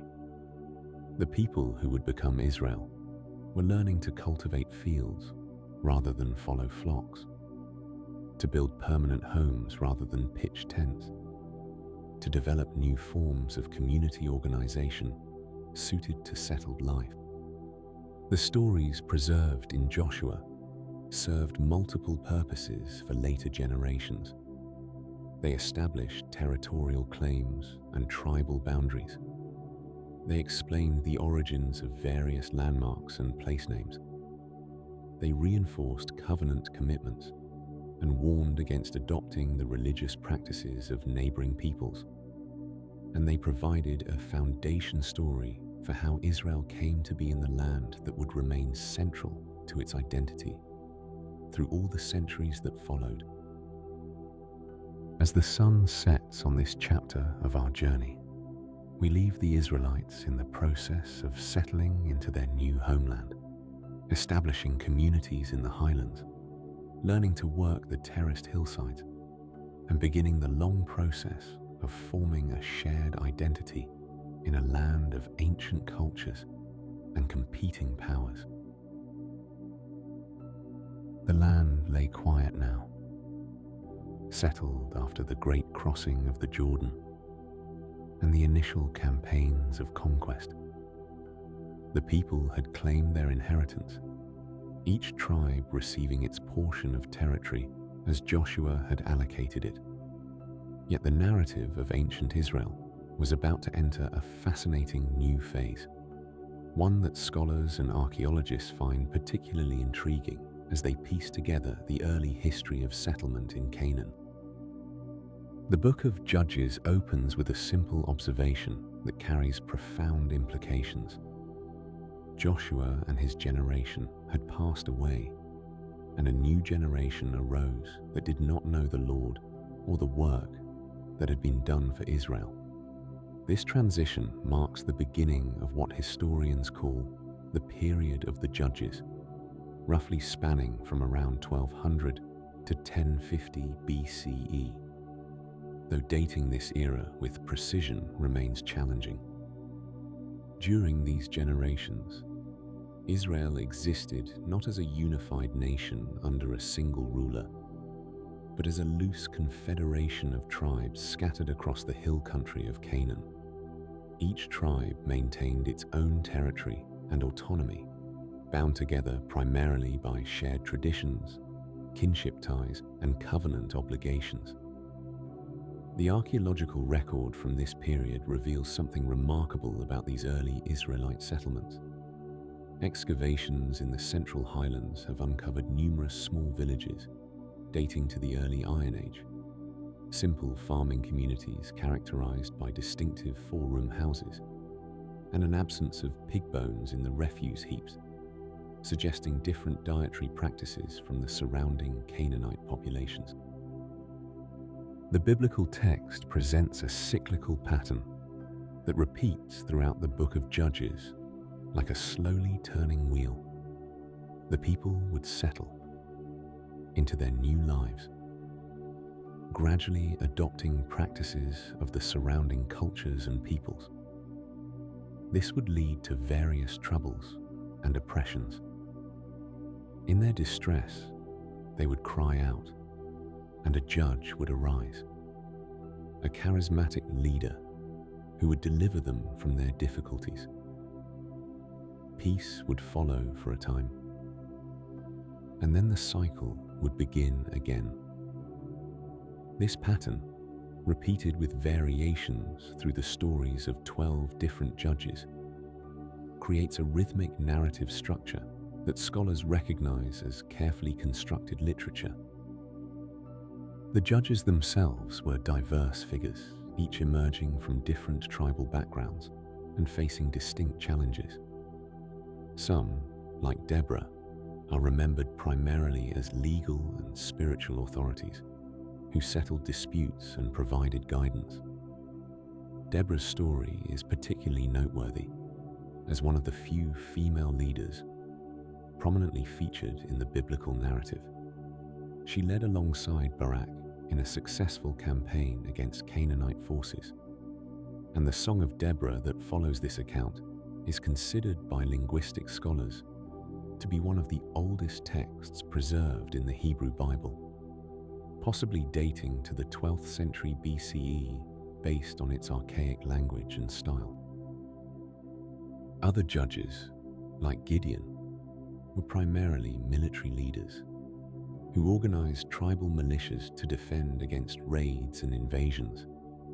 Gideon's story includes fascinating details about Midianite incursions, described as raiders who would sweep through the land during harvest season, a pattern of nomadic activity well documented in ancient Near Eastern sources. The account of Gideon reducing his fighting force to 300 men and using torches and trumpets to create confusion in the enemy camp has the quality of folk memory, preserving clever tactical victories. The judge Jephthah emerged from difficult circumstances as the son of a woman described as a prostitute, driven away by his half-brothers. His story illustrates the complex social dynamics of the period, where legitimacy and inheritance rights were fiercely contested. When the Ammonites threatened, the elders who had rejected him sought him out for his reputation as a capable warrior. His narrative includes diplomatic exchanges with the Ammonite king, citing historical precedents and territorial claims that offer glimpses into how these ancient peoples understood their shared regional history. Perhaps the most famous of the judges is Samson, whose stories blend elements of folk heroism with deeper themes about calling and failure. Set against the backdrop of Philistine expansion into the region, the Samson narratives preserve memories of the tensions between the Israelite hill country settlements and the Philistine cities of the coastal plain. The Philistines, part of the sea peoples who settled along the coast around 1200 BCE, brought with them ironworking technology and established 5 major cities. Archaeological excavations at Philistine sites have revealed their distinctive pottery and cultural artifacts, confirming their presence as a significant power during this period. The archaeological picture of the Judges period shows a landscape of small, scattered settlements, gradually expanding and consolidating. These communities practiced terrace farming on the hillsides, developed cisterns for water storage that allowed settlement away from natural springs, and maintained primarily agricultural economies supplemented by herding. The material culture was relatively simple, lacking the monumental architecture and luxury goods found in the Canaanite cities of the valleys and plains. Throughout the period, various regional powers posed challenges to these tribal communities. The Moabites from across the Jordan, the Midianites from the desert regions, the Ammonites to the east, and increasingly, the Philistines from the coastal areas, all feature in the narratives as sources of conflict. The text mentions that during some periods of peace, the land had rest for 40 years or 80 years, though scholars note that these round numbers likely function more as conventional expressions for a generation or 2 generations rather than precise chronological data. The final chapters of Judges paint a picture of a society without centralized authority, where tribal identity remained paramount. 2 lengthy narratives at the book's end illustrate the challenges of this decentralized system. These stories, set in the northern territory of Dan and in the central highlands near Gibeah, portray a period of significant social disorder. The refrain that appears repeatedly in these closing chapters captures the essence of the era. In those days, there was no king in Israel, and everyone did what was right in their own eyes. This observation serves as a literary bridge, preparing the narrative for what comes next. The period of the Judges represented a unique phase in Israel's development, a time when tribal confederation proved both sufficient for survival in the highlands and inadequate for dealing with increasing external pressures. The very structure of the book, with its repeating cycles and its final portrait of disorder, points forward to the question that would dominate the next phase of the biblical narrative. What kind of leadership and organization would this people need to survive and flourish in the complex political landscape of the ancient Near East? As we settle into these stories from Israel's early days in the land, we find ourselves in a world of tribal loyalties and local heroes, of agricultural rhythms and regional conflicts, a formative period whose memories would shape how Israel understood itself for generations to come. As the era of the Judges drew to a close, the tribal confederation of Israel found itself at a crossroads. The scattered tribes, loosely connected by shared tradition and occasional military cooperation, had functioned for generations without a permanent central authority. But the world around them was changing, and the pressures of organized kingdoms with standing armies and centralized administrations were mounting. Into this moment of transition emerged a figure who would bridge 2 worlds.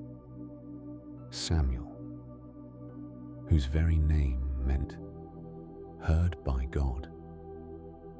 Born to Hannah after years of longing, Samuel had been dedicated to service at the shrine in Shiloh from his earliest years.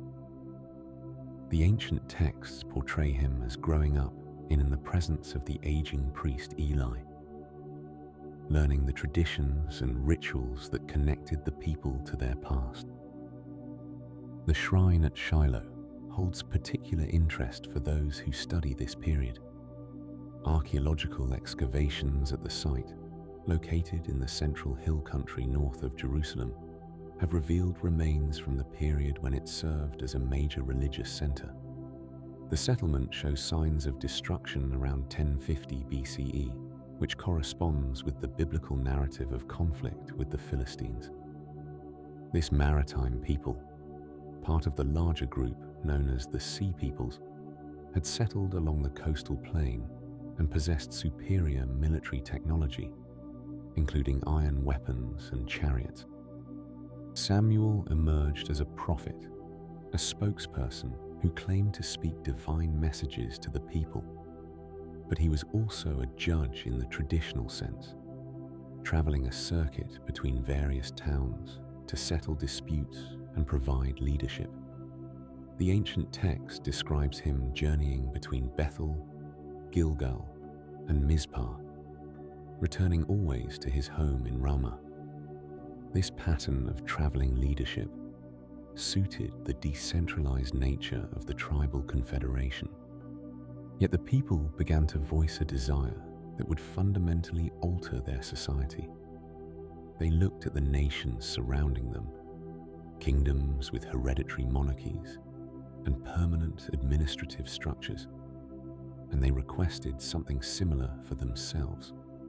The biblical narrative presents this request as emerging from practical concerns about succession and security, particularly as Samuel grew older and his own sons proved unsuitable as leaders.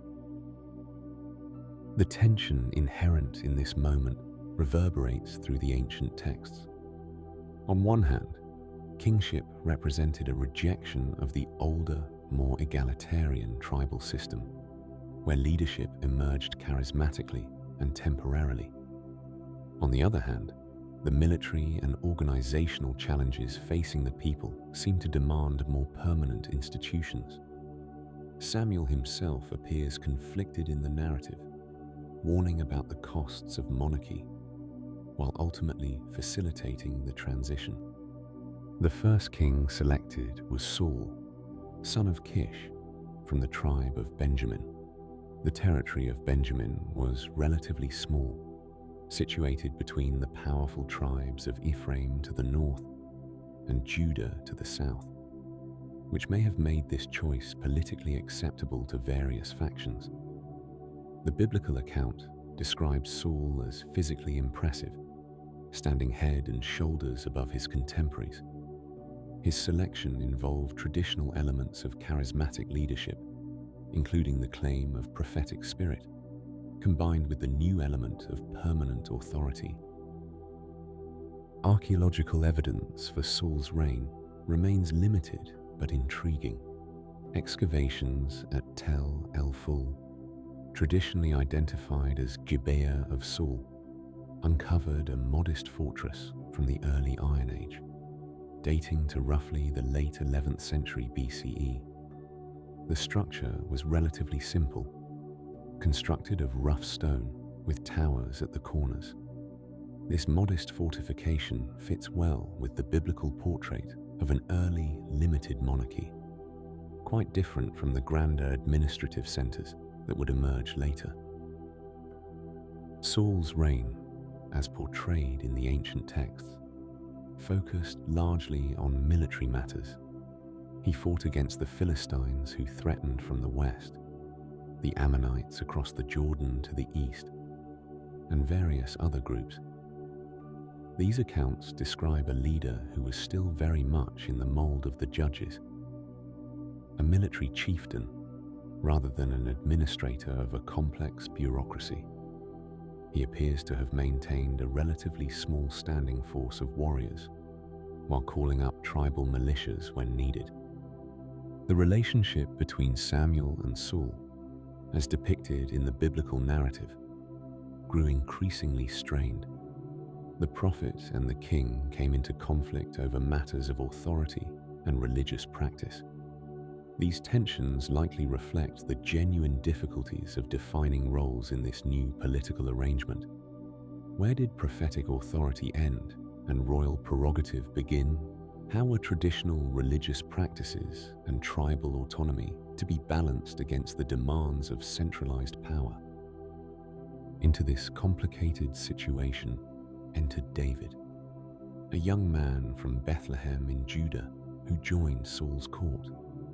The ancient stories portray him as both a musician who could soothe Saul's troubled moods and a warrior who gained fame through his exploits. The relationship between Saul and David forms one of the most psychologically complex narratives in the biblical literature, depicting growing rivalry mixed with genuine affection, suspicion intertwined with respect. The biblical text describes how David's popularity grew, particularly after military successes. This rising acclaim appears to have intensified Saul's insecurity about his own position and dynasty. The narrative portrays a king increasingly isolated and troubled, making decisions driven by fear of losing power. David, meanwhile, attracted followers and spent years moving through the wilderness regions south of Judah, in that borderland between settled agriculture and the desert. During this period, David appears to have operated as a kind of independent warlord, offering protection to settlements in exchange for provisions, occasionally even serving as a mercenary for Philistine lords.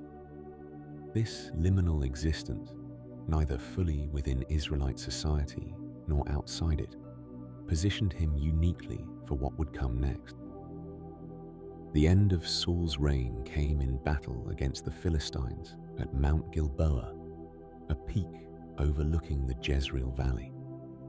The valley served as a crucial corridor connecting the coastal plain with the Jordan Valley, and control of it was strategically vital.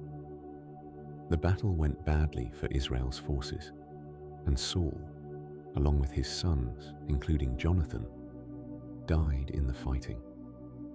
The archaeological record shows significant Philistine presence in the region during this period, with distinctive pottery and artifacts marking their settlements. With Saul's death, the question of succession opened once more. The transition to monarchy had been made, but the shape that monarchy would take remained undetermined. Would kingship pass hereditarily within Saul's family, or would a new pattern emerge? The stage was set for David's rise and the establishment of a dynasty that would profoundly shape the future narrative. The modest beginnings of Israelite monarchy, with its tensions between old tribal patterns and new centralized authority, would give way to something more elaborate and enduring. The story of David begins not in palaces or throne rooms, but in the quiet hills near Bethlehem, where a young shepherd watched over his family's flocks. After Samuel anointed Saul as Israel's first king, the prophet would return years later to this small town, seeking the one who would become perhaps the most significant figure in all of Israel's history. David's rise from shepherd boy to king of a united Israel marks a pivotal moment in the biblical narrative, and his establishment of Jerusalem as the eternal capital would resonate through thousands of years of history. When Samuel arrived in Bethlehem, he came to the house of Jesse, expecting to find Israel's future king among the older, more impressive sons. Yet the one chosen was the youngest, still out tending sheep, too young in his family's eyes to even be presented to the prophet. This pattern of the unexpected choice, the younger over the older, echoes throughout the biblical stories, but with David, it takes on particular significance. Here was someone who would unite the tribes, establish a dynasty, and create a royal ideology that would shape not only ancient Israel, but eventually influence concepts of kingship far beyond the land of Canaan. David's early life becomes intertwined with Saul's troubled reign. The young shepherd enters the king's service, bringing music to soothe Saul's troubled mind, and according to the narrative, faces the Philistine champion in the valley of Elah. Whether the details of these early stories reflect historical events or represent the kind of legendary material that naturally gathers around significant historical figures, they serve to establish David as someone marked for leadership. What we can say with more certainty is that David became a successful military leader, popular with the people, and eventually found himself at odds with the increasingly unstable Saul. The years David spent as an outlaw, moving through the wilderness of Judah with a band of followers, may have been formative for his later rule. He learned the landscape, built relationships with local clans, and gained military experience. The archaeological evidence from sites like Kirbet Qeiyafa, a fortress in the Elah Valley, dating to the early 10th century BCE, suggests the presence of a centralized authority in Judah during this period, though scholars continue to debate the extent and nature of early Israelite statehood. After Saul's demise on Mount Gilboa, David's path to kingship unfolded in stages. He was first crowned king over Judah in Hebron, the ancient city in the southern hill country. For 7 years, he ruled only the southern tribe, while Saul's son Ishbosheth held a contested claim over the northern tribes. This division already hints at the tribal tensions that would never fully disappear. The fault line between north and south that would eventually split the kingdom after Solomon's reign. But David managed what Saul could not. He brought the tribes together under a single crown, becoming king over all Israel. The choice of Jerusalem as his capital was, by any measure, politically brilliant. The city sat on the border between the northern and southern tribes, belonging fully to neither. It was still held by the Jebusites, a Canaanite people, so taking it would be David's achievement alone, not associated with any particular tribe's territory. The biblical narrative describes how David's forces entered the city through its water system, and indeed, archaeologists have explored the impressive water shaft that brought spring water from the Gihon spring up into the fortified city, though whether this was the route of conquest remains uncertain. Jerusalem before David was a relatively small hilltop settlement, but it possessed strategic advantages. It was defensible, located on a ridge with valleys on 3 sides, and had that crucial water source. What David understood was that a nation needed more than just political unity. It needed a symbolic center, a place that could hold together both earthly power and religious meaning. David brought the Ark of the Covenant to Jerusalem, transferring not just a religious object, but the very presence of the divine into his new capital.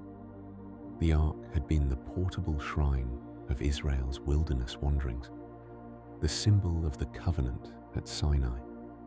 By bringing it to Jerusalem, David was declaring that this city would be the spiritual as well as political heart of the people. The narrative describes processions and celebrations, dancing and music. As the Ark entered the city, David established Jerusalem as the City of David, a name that echoes through history and archaeology to this day.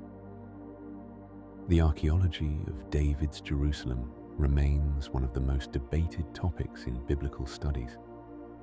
Excavations on the ridge called the City of David, just south of the present old city walls, have uncovered remains from the Bronze and Iron Ages. A structure some archaeologists identify as part of David's palace has been found, though others debate its date and function. What seems clear is that 10th century BCE Jerusalem was real and inhabited, though its exact size and grandeur remain matters of ongoing investigation and discussion. David's reign established patterns that would define Judean kingship for 4 centuries. The promise that a descendant of David would always sit on the throne in Jerusalem became central to Judean royal theology. This covenant with David, described in the biblical text as an eternal promise, created an ideology of divinely sanctioned monarchy tied specifically to David's line and to the city of Jerusalem. Long after the kingdom fell, after the exile to Babylon and the return, this promise of a future Davidic king would continue to shape Jewish hope and expectation. The biblical portrayal of David shows both greatness and complexity. He was a successful military leader who expanded Israel's borders, a political unifier who held together disparate tribes, and a religious figure who centered worship in Jerusalem. The texts also portray family troubles, political missteps, and personal failings, presenting a portrait that feels remarkably human and multi-dimensional. This balanced portrayal may itself be significant, suggesting access to old traditions about David that preserved not just royal propaganda, but more complex memories. The historical David likely ruled a relatively modest kingdom compared to the great empires of Egypt, Assyria, or Babylon. But his significance lay not in international power, but in creating something that would endure. He transformed Jerusalem from a small Jebusite town into a capital that would become one of the most significant cities in human history. He established a dynasty that would rule for 400 years, and a royal ideal that would outlast even the kingdom itself. As night settles over the ancient hills of Judah, and the lights of Jerusalem glow on their ridge, we can imagine how this story would have been told in the royal court, around evening fires, in the temple precincts. The shepherd who became king, the small-town boy who built a nation, the warrior who danced before the ark as it entered his city. In David's story, ancient Israel found a golden age to remember, a standard against which other kings would be measured, and a promise that would reach far into the future. With David's legacy firmly established, and his son Solomon now seated upon the throne in Jerusalem, the ancient kingdom stood at the threshold of its most ambitious era. The city that David had captured and transformed into his capital would soon witness a building program unlike anything the region had seen before. Solomon inherited not just a kingdom, but a vision, a dream of a permanent dwelling place for the divine presence that had accompanied Israel through all its wanderings. The biblical accounts describe Solomon as a ruler blessed with extraordinary wisdom, a gift he requested when offered anything his heart desired.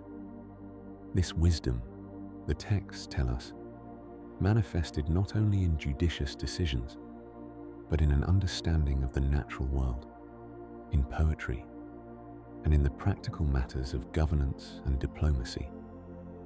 Under his leadership, the kingdom entered what many scholars call the golden age of the united monarchy, a period of prosperity, international trade, and monumental construction.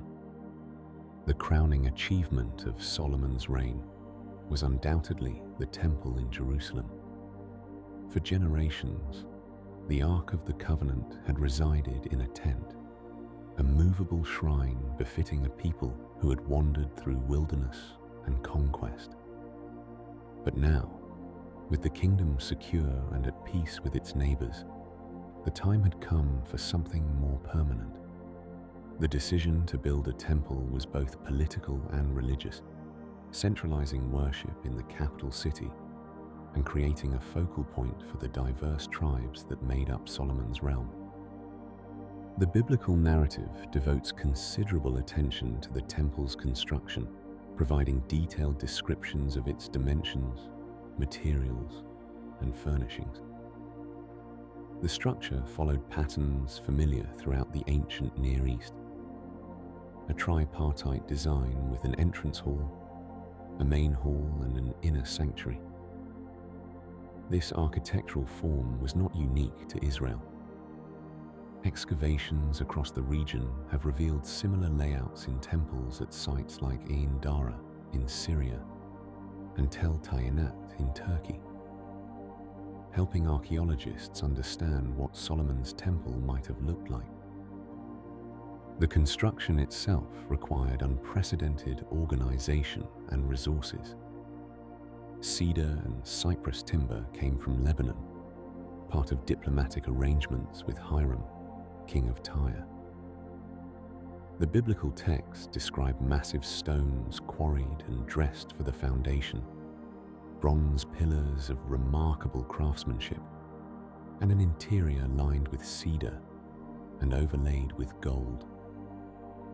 Skilled artisans were brought from Phoenician cities, where expertise in monumental architecture and metalworking was well established.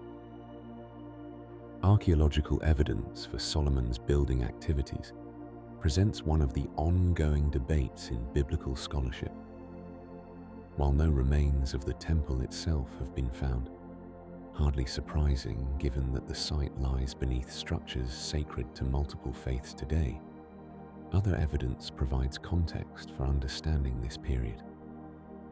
Excavations in cities like Megiddo, Hazor, and Giza have uncovered monumental gates with similar six-chambered designs, structures that some archaeologists associate with Solomon's reign based on biblical references to his building activities in these cities.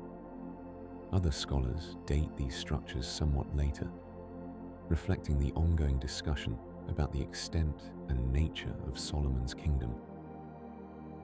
What we can say with certainty is that temple building was an important royal activity throughout the ancient Near East. Kings demonstrated their power, wealth, and piety through such projects. The temple served multiple purposes. It was a house for the deity, a treasury, a center of royal administration, and a symbol of divine approval for the ruling dynasty. In this context, Solomon's temple fits perfectly into the world of Bronze and Iron Age kingdoms. The biblical account describes the temple's dedication as a moment of profound significance. Solomon's prayer on that occasion, preserved in the text, expresses themes that would resonate through centuries of Jewish and Christian tradition. The recognition that no building could truly contain the divine, combined with the hope that this place would serve as a focal point for prayer and reconciliation. The language is poetic, reflective, acknowledging both human limitations and divine transcendence. Beyond the temple, Solomon's reign saw other remarkable projects. The texts describe a palace complex that took even longer to build than the temple itself, administrative centers throughout the kingdom, and fortifications that secured important trade routes. Archaeological surveys in the Negev desert have identified networks of small fortresses and settlements that may relate to this period of territorial expansion and control.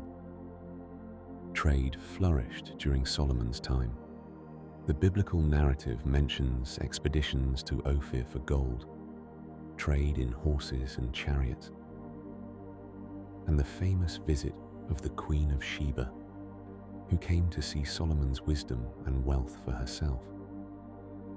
While the location of Ophir remains uncertain, and the identity of Sheba's kingdom debated, perhaps in Arabia or the Horn of Africa, these accounts reflect a period of international commerce. Israel's location between major powers of Egypt to the southwest and Mesopotamian kingdoms to the northeast positioned it advantageously for trade when peaceful relations prevailed. The copper mining operations in the Arabah Valley, south of the Dead Sea, provide tangible evidence of industrial activity during this general period. Excavations at sites like Timnah have revealed sophisticated smelting operations, though the precise dating and attribution to Solomon's time remains a subject of scholarly discussion. These sites demonstrate the technological capabilities and economic ambitions of kingdoms in this region. Yet the biblical narrative does not present Solomon's reign as without complications. The very building projects that brought prestige required enormous resources. The texts mention forced labor and heavy taxation, policies that, while typical of ancient monarchies, created tensions that would eventually fracture the kingdom. The wisdom literature attributed to Solomon, including portions of Proverbs and Ecclesiastes, reflects on the complexities of power, wealth, and the search for meaning. Themes perhaps drawn from the experiences of this remarkable reign. As Solomon's story draws toward its close in the biblical narrative, we sense approaching changes. The unity that David forged and Solomon maintained was about to face its greatest test. The tribes that had come together under a single banner would soon find their differences more compelling than their commonalities. The stage was being set for division, for the splitting of the kingdom into two separate entities, each with its own capital, its own kings, and its own destiny. But for this moment, as we imagine Solomon's temple standing gleaming in the Jerusalem sun, the dream of unity remained alive, and the kingdom reached heights it would not see again for many centuries to come. The death of Solomon marked the end of an era that would never return. After 40 years of centralized rule, the weight of administrative demands, taxation, and forced labor had created deep fissures in the fabric of the United Kingdom. The northern tribes had long memories of their independence, and the burden of Solomon's ambitious building projects had fallen heavily upon their shoulders. When Solomon's son Rehoboam traveled to Shechem, an ancient ceremonial center in the Northern Territory, to be confirmed as king, the tribal leaders came with a request that would determine the future of the nation. The northern representatives asked for relief from the heavy demands Solomon had placed upon them. Rehoboam consulted first with the older advisors who had served his father, and they counseled a gentle response. But the young king then turned to his own generation of advisors, who suggested a harder line. His answer to the northern tribes became one of history's fateful declarations. Where his father had made their yoke heavy, he would make it heavier still. With those words, the kingdom that David had built and Solomon had adorned split into two separate nations around 930 BCE, never to reunite.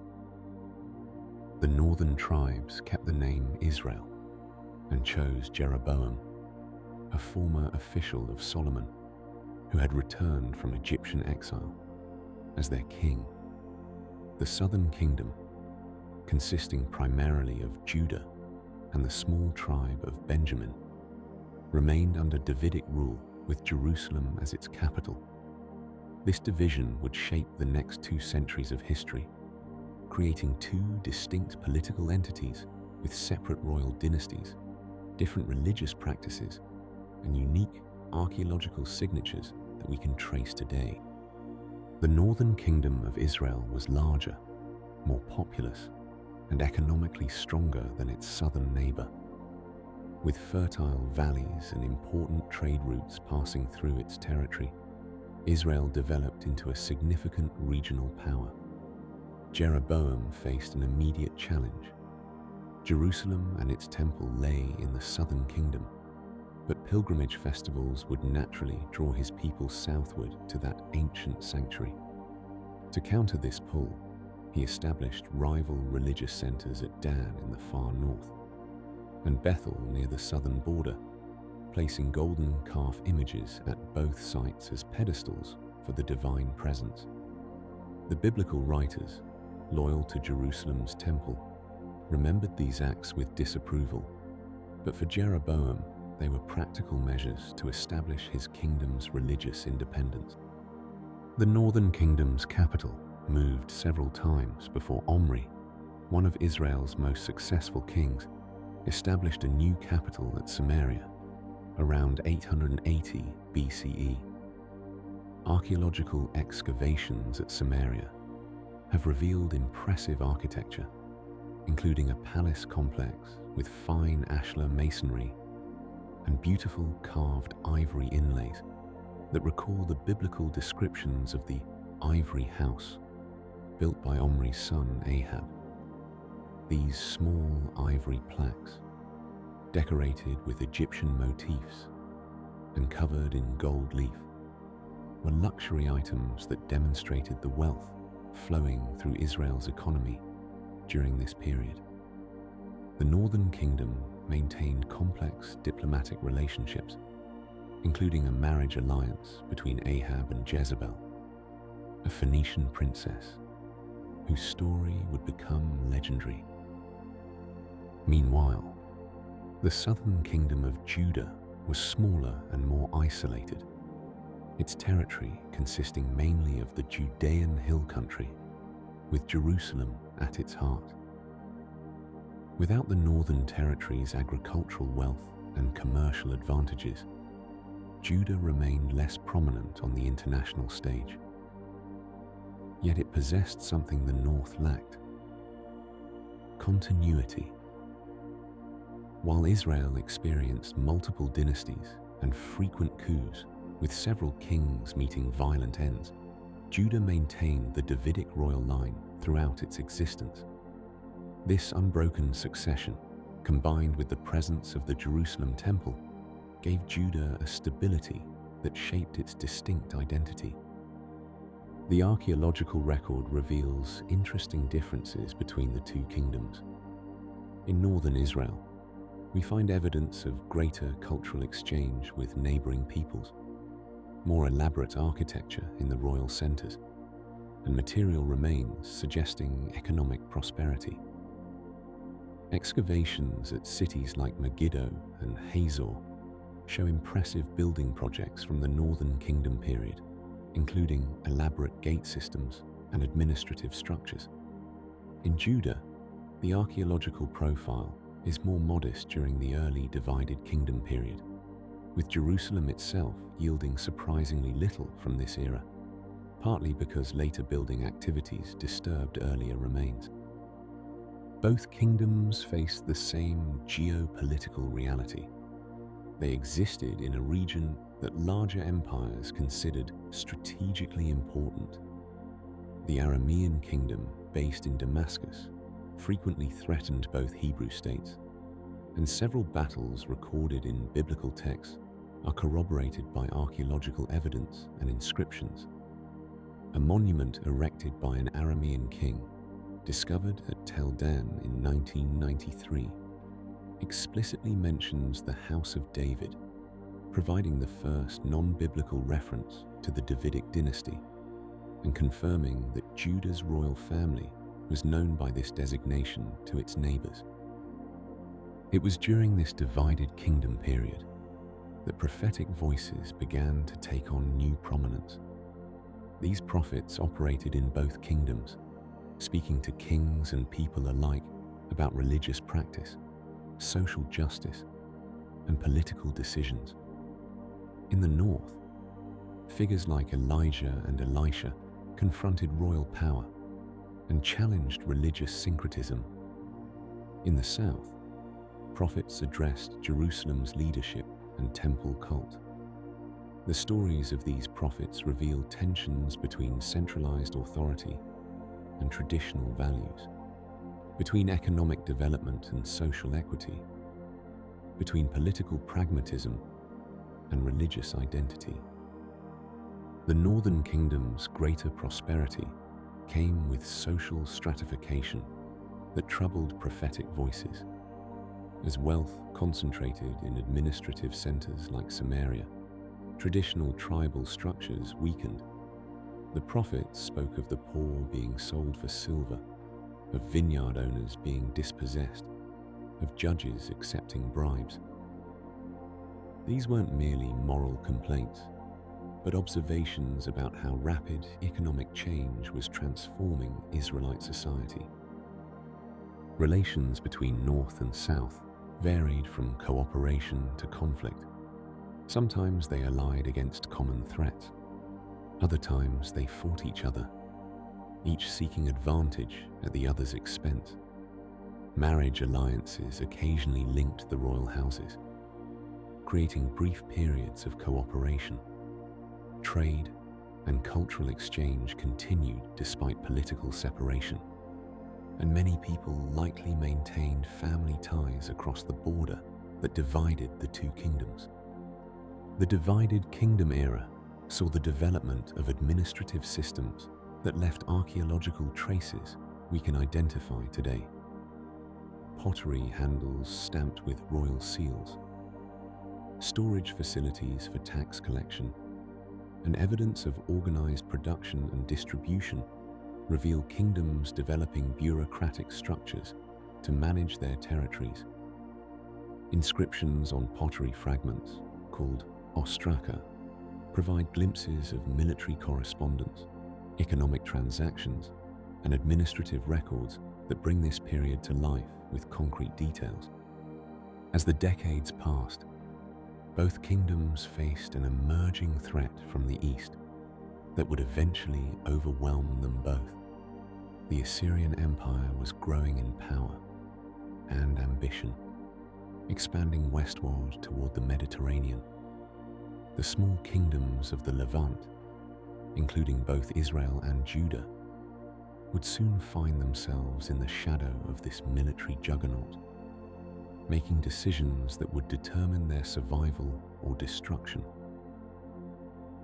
As the kingdoms of Israel and Judah navigated their separate paths through the centuries, a distinctive voice emerged in the ancient Near East, the voice of the prophet.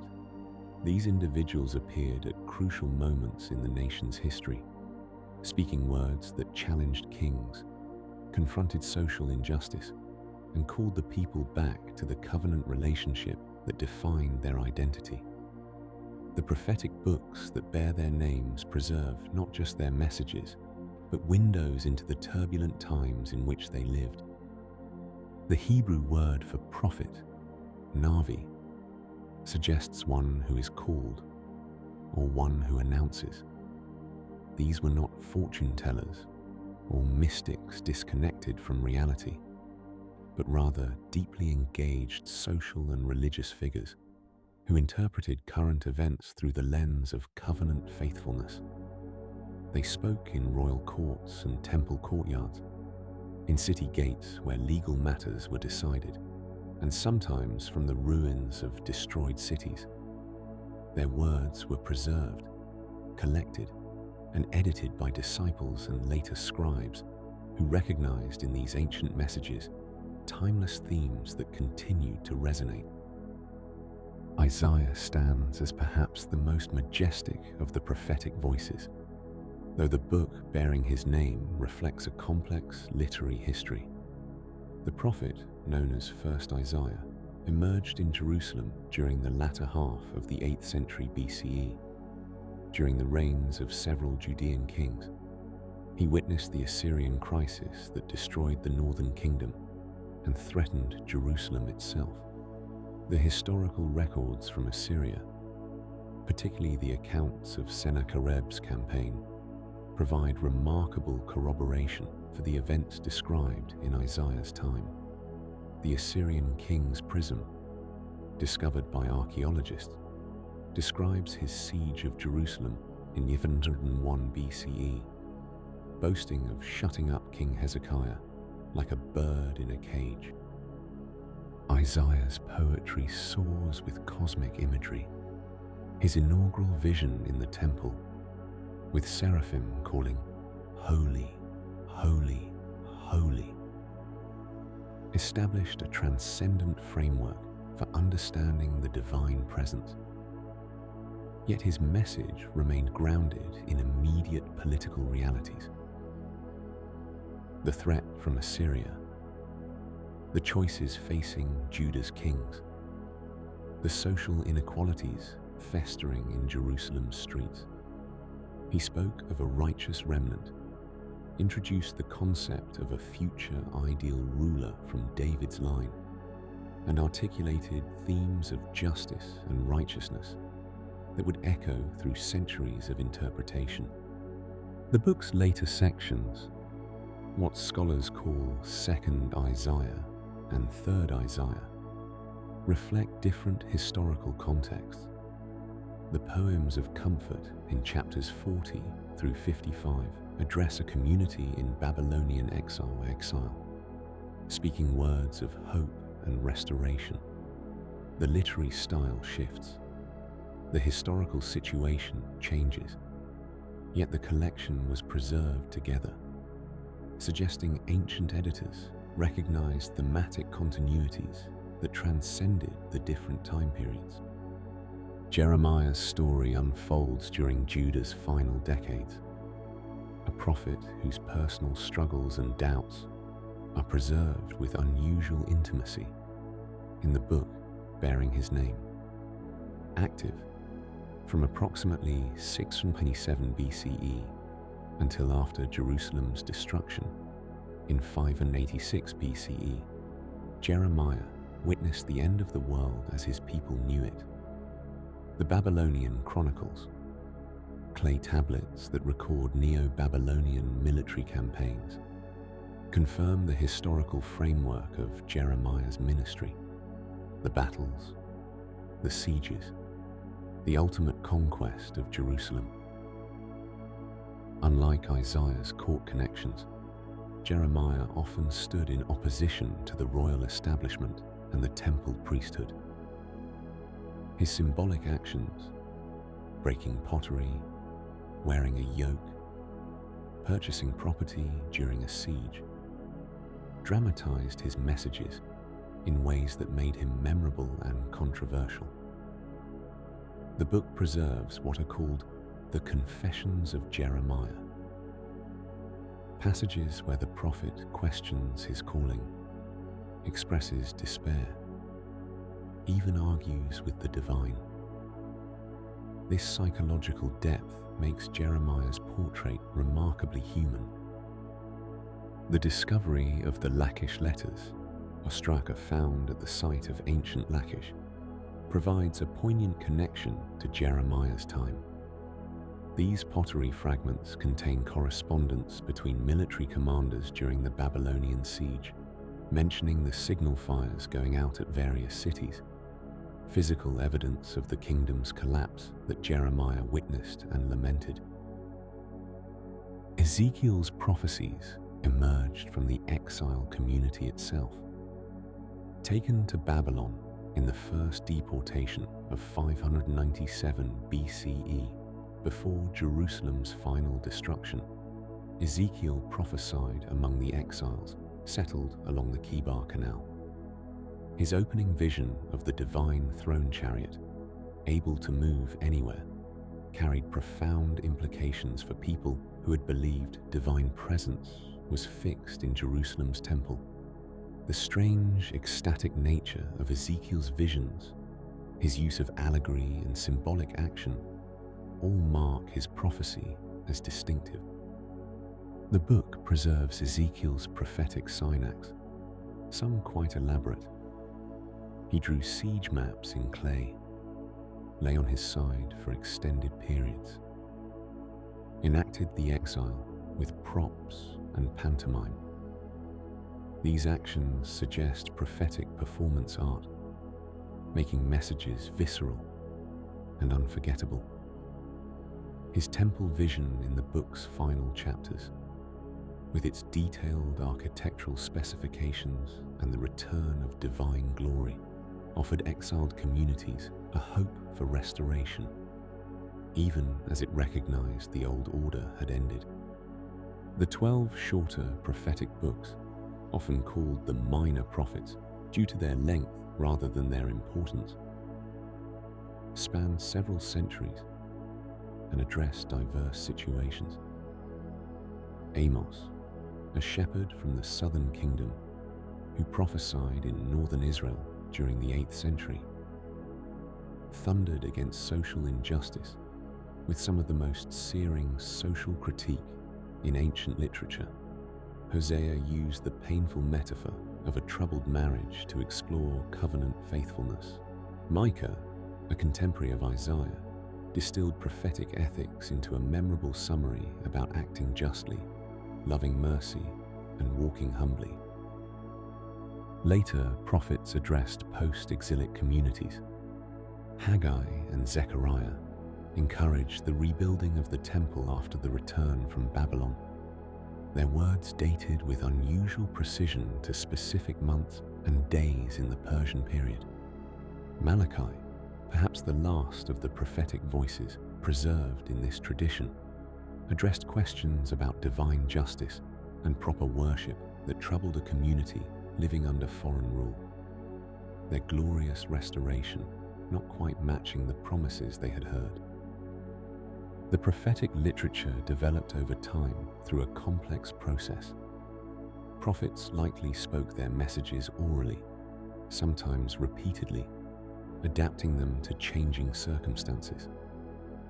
Disciples memorized and recorded these oracles.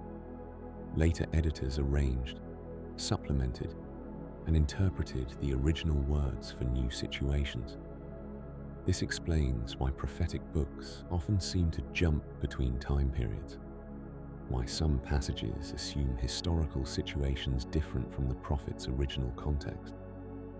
The Dead Sea Scrolls preserve some of the oldest manuscripts of prophetic books, including a nearly complete scroll of Isaiah.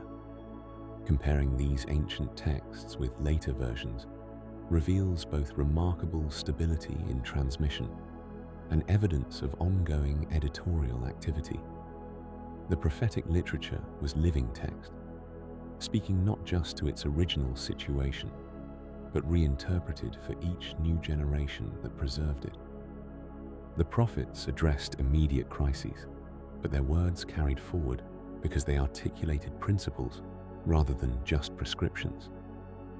Themes of justice for the vulnerable, critique of empty ritual divorced from ethical living, hope for renewal beyond judgment, and the vision of a restored community. These transcended their original contexts. Later communities found in these texts resources for understanding their own challenges, seeing patterns that connected their experiences with those of their ancestors. As we prepare to follow the story into exile and its aftermath, the prophetic voices provide the interpretive framework that ancient communities used to make sense of catastrophe and hope for restoration beyond it.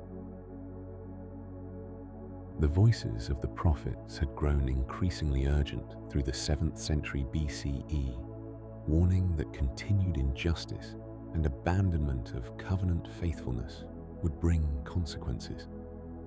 Now, in the early years of the 6th century, those warnings materialized into historical reality as the armies of Babylon marched westward, reshaping the political landscape of the ancient Near East.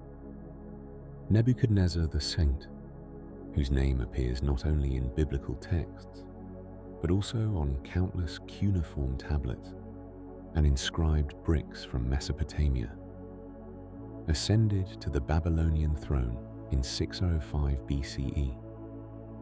Under his leadership, Babylon became the dominant power in the region, filling the vacuum left by Assyria's collapse. The small kingdom of Judah, perched in the hill country with Jerusalem at its heart, found itself caught between competing empires, attempting to navigate the treacherous waters of international politics. The biblical books of Kings and Chronicles record how Judah's final monarchs made fateful decisions about alliances and rebellion. When King Jehoiakim withheld tribute from Babylon, he set in motion a series of events that would transform Jewish history forever. Nebuchadnezzar responded swiftly, and in 597 BCE, Babylonian forces surrounded Jerusalem. The young King Jehoiakim, who had reigned for only 3 months after his father's death, surrendered the city. This first deportation brought thousands of Judah's inhabitants to Babylon, including the royal family, skilled craftsmen, and members of the upper classes. The Babylonian Chronicle, a cuneiform text discovered by archaeologists and now housed in the British Museum, records this event with remarkable precision, noting the capture of Jerusalem and the installation of a new king. This archaeological evidence provides an independent confirmation of the biblical narrative, anchoring these ancient stories in verified historical events. Nebuchadnezzar placed Zedekiah, the uncle of the deposed king, on the throne as a vassal ruler. For nearly a decade, an uneasy peace held. But Zedekiah eventually joined a coalition of small states attempting to break free from Babylonian control. The prophet Jeremiah counseled against this rebellion, arguing that submission to Babylon was the path of wisdom, but his words went unheeded. Political considerations and hopes for Egyptian support proved more compelling than prophetic warnings. In 589 BCE, Babylonian armies returned, and this time they came to stay. The siege of Jerusalem lasted approximately 18 months, a prolonged ordeal that brought increasing hardship to those trapped within the city walls. Archaeological excavations in Jerusalem have uncovered arrowheads and evidence of burning from this period, silent witnesses to the conflict that unfolded along these ancient stones. The summer of 586 BCE marked the end of an era. The Babylonian forces breached Jerusalem's walls. The temple that Solomon had built 4 centuries earlier was burned, and the city's fortifications were systematically dismantled. The Babylonians carried away the temple vessels, those precious objects that had served in worship for generations. King Zedekiah attempted to flee, but was captured near Jericho. He was brought before Nebuchadnezzar at Riblah in Syria, where he witnessed the execution of his sons before being blinded and taken in chains to Babylon. A second, larger deportation followed the city's destruction. Skilled workers, priests, scribes, and administrators were transported to Mesopotamia, a journey of several months along the ancient roads that connected these distant lands.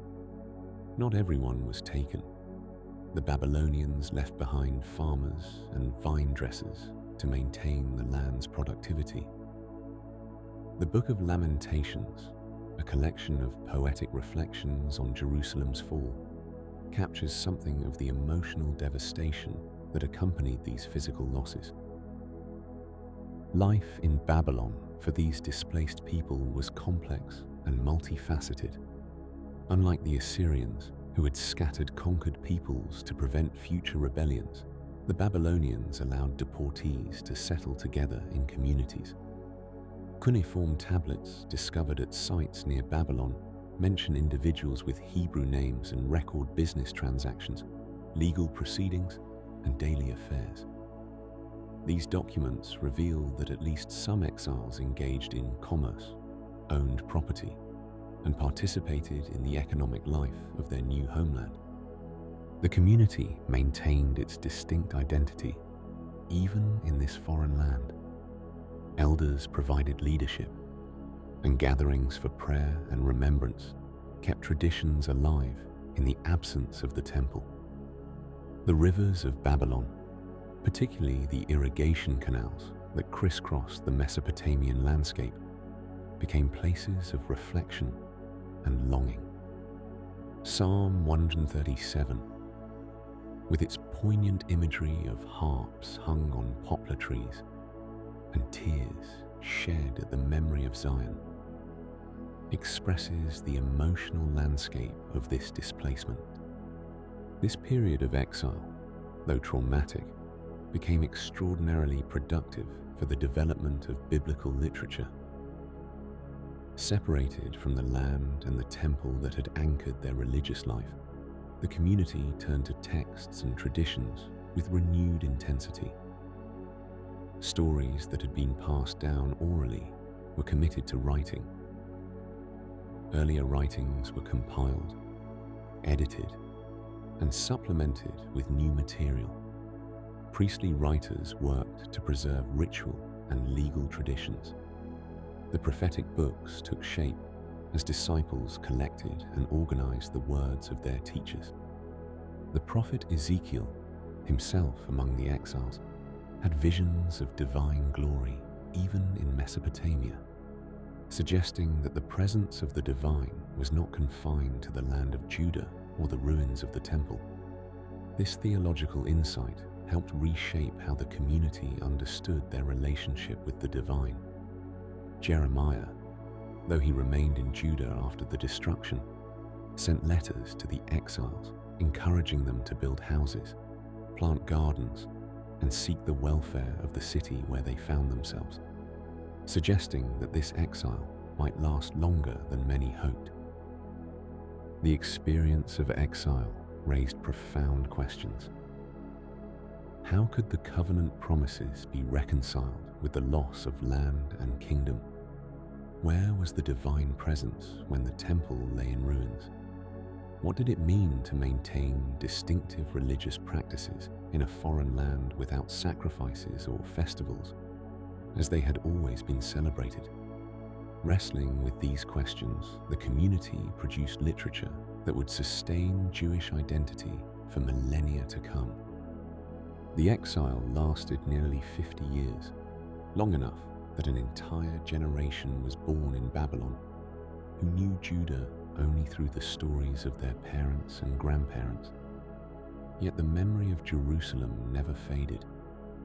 The texts preserved during this period ensured that when the opportunity for return eventually came, there would be a shared narrative, a common tradition, and a renewed sense of purpose rooted in the ancient covenant promises that had sustained their ancestors through countless generations before them. The story of return begins not with a dramatic military victory, but with the quiet stroke of a pen in a Persian palace. In the year 539 BCE, Cyrus the Great had conquered Babylon, and with that conquest came a new philosophy of empire. Unlike the Assyrians and Babylonians before him, who had built their power on displacement and cultural erasure, Cyrus understood that allowing peoples to maintain their traditions and worship their own gods could create loyal subjects across his vast domains. The decree of Cyrus, preserved both in the biblical books of Ezra and Chronicles, and in Cyrus's own cylinder inscription discovered by archaeologists, announced a policy of restoration. Throughout his empire, peoples who had been forcibly relocated could return to their homelands and rebuild their temples. For the Jewish exiles in Babylon, this meant something profound. After nearly 50 years in a foreign land, the journey home became possible. The return was not a single dramatic exodus, but rather a series of migrations over many decades. The first group, led by a man named Sheshbazzar, whom the Persians appointed as governor, made the long journey back to Jerusalem around 538 BCE. Imagine their emotions as they traveled the ancient roads, perhaps retracing in reverse the paths their grandparents had walked in chains. Many of the returnees had been born in Babylon and had never seen Jerusalem. They were coming home to a place they knew only through stories. What they found must have been both heartbreaking and hopeful.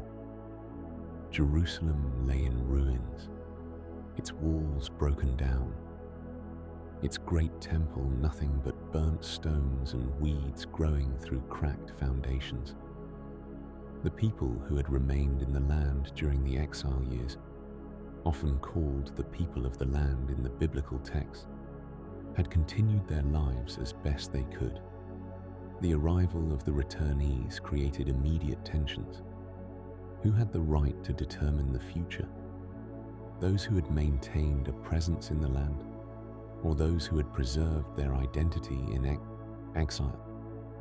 The rebuilding of the temple became the central project of restoration, but it proceeded slowly, interrupted by local opposition and the overwhelming practical challenges of re-establishing a community. The book of Ezra describes how the foundations were laid amid a mixture of joy and weeping, as old men who remembered Solomon's temple wept at how much smaller this new structure would be, while younger people shouted with joy at seeing any temple at all. Archaeological evidence from this Persian period in Jerusalem is modest but telling. The city that was rebuilt was much smaller than the pre-exile city, concentrated on the eastern hill. Persian period pottery, coins, and administrative seals have been found, showing that Jerusalem functioned as a provincial center within the vast Persian administrative system. The Persians organized their empire into provinces called satrapies, and the small territory of Judah, or Yehud as it was known in Aramaic, became a sub-province within the larger satrapy of Abar Nahara, meaning beyond the river. The temple was finally completed around 515 BCE, about 20 years after the first returnees had arrived.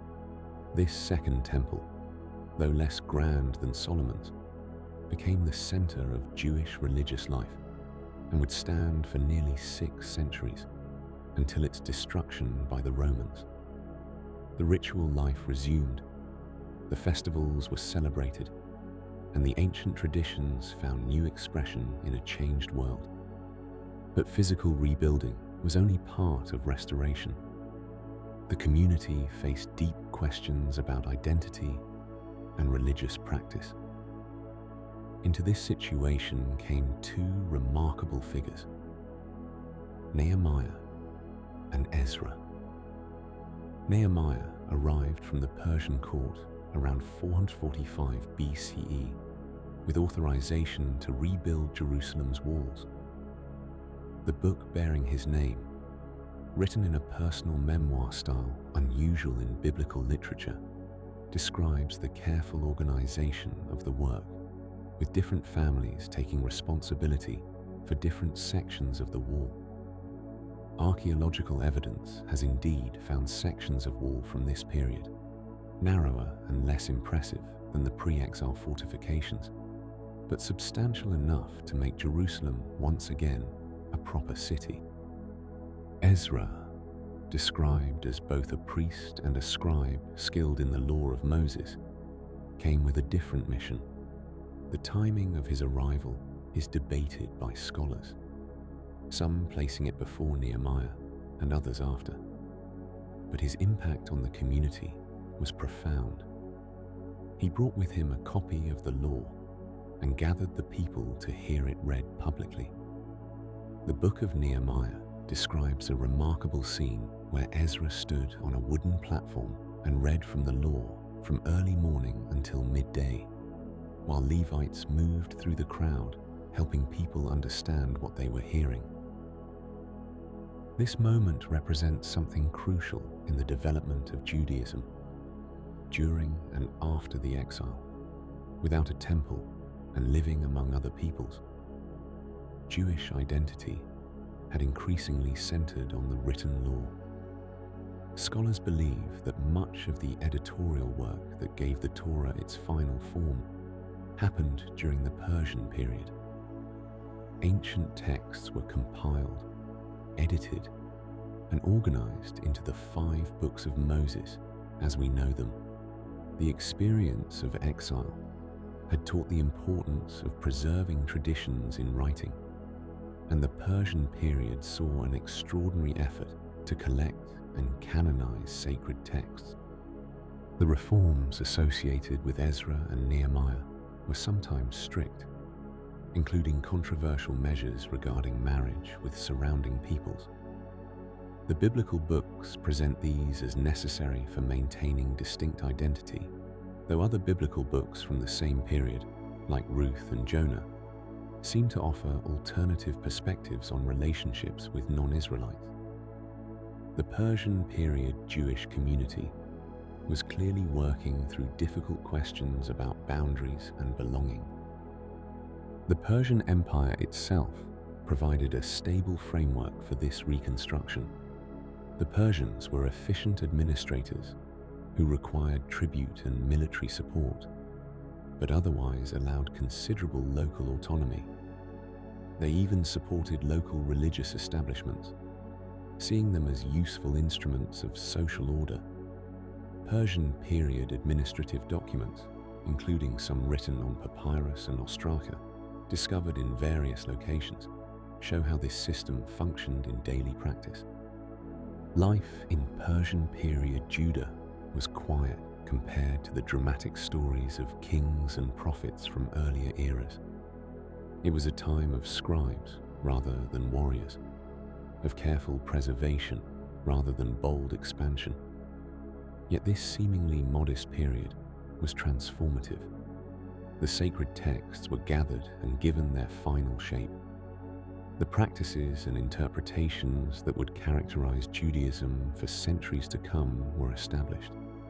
Without temple, without kingship, Jewish identity found new anchors in law, text, and community practice. As the Persian period continued through the 4th century BCE, the small province of Yehud remained a peaceful backwater of a vast empire. But far to the west, changes were coming that would transform the entire ancient world. A young king in Macedonia named Alexander would soon begin a conquest that would bring Greek culture flooding across the Near East, creating the Hellenistic world that forms the backdrop for the next chapter of our story.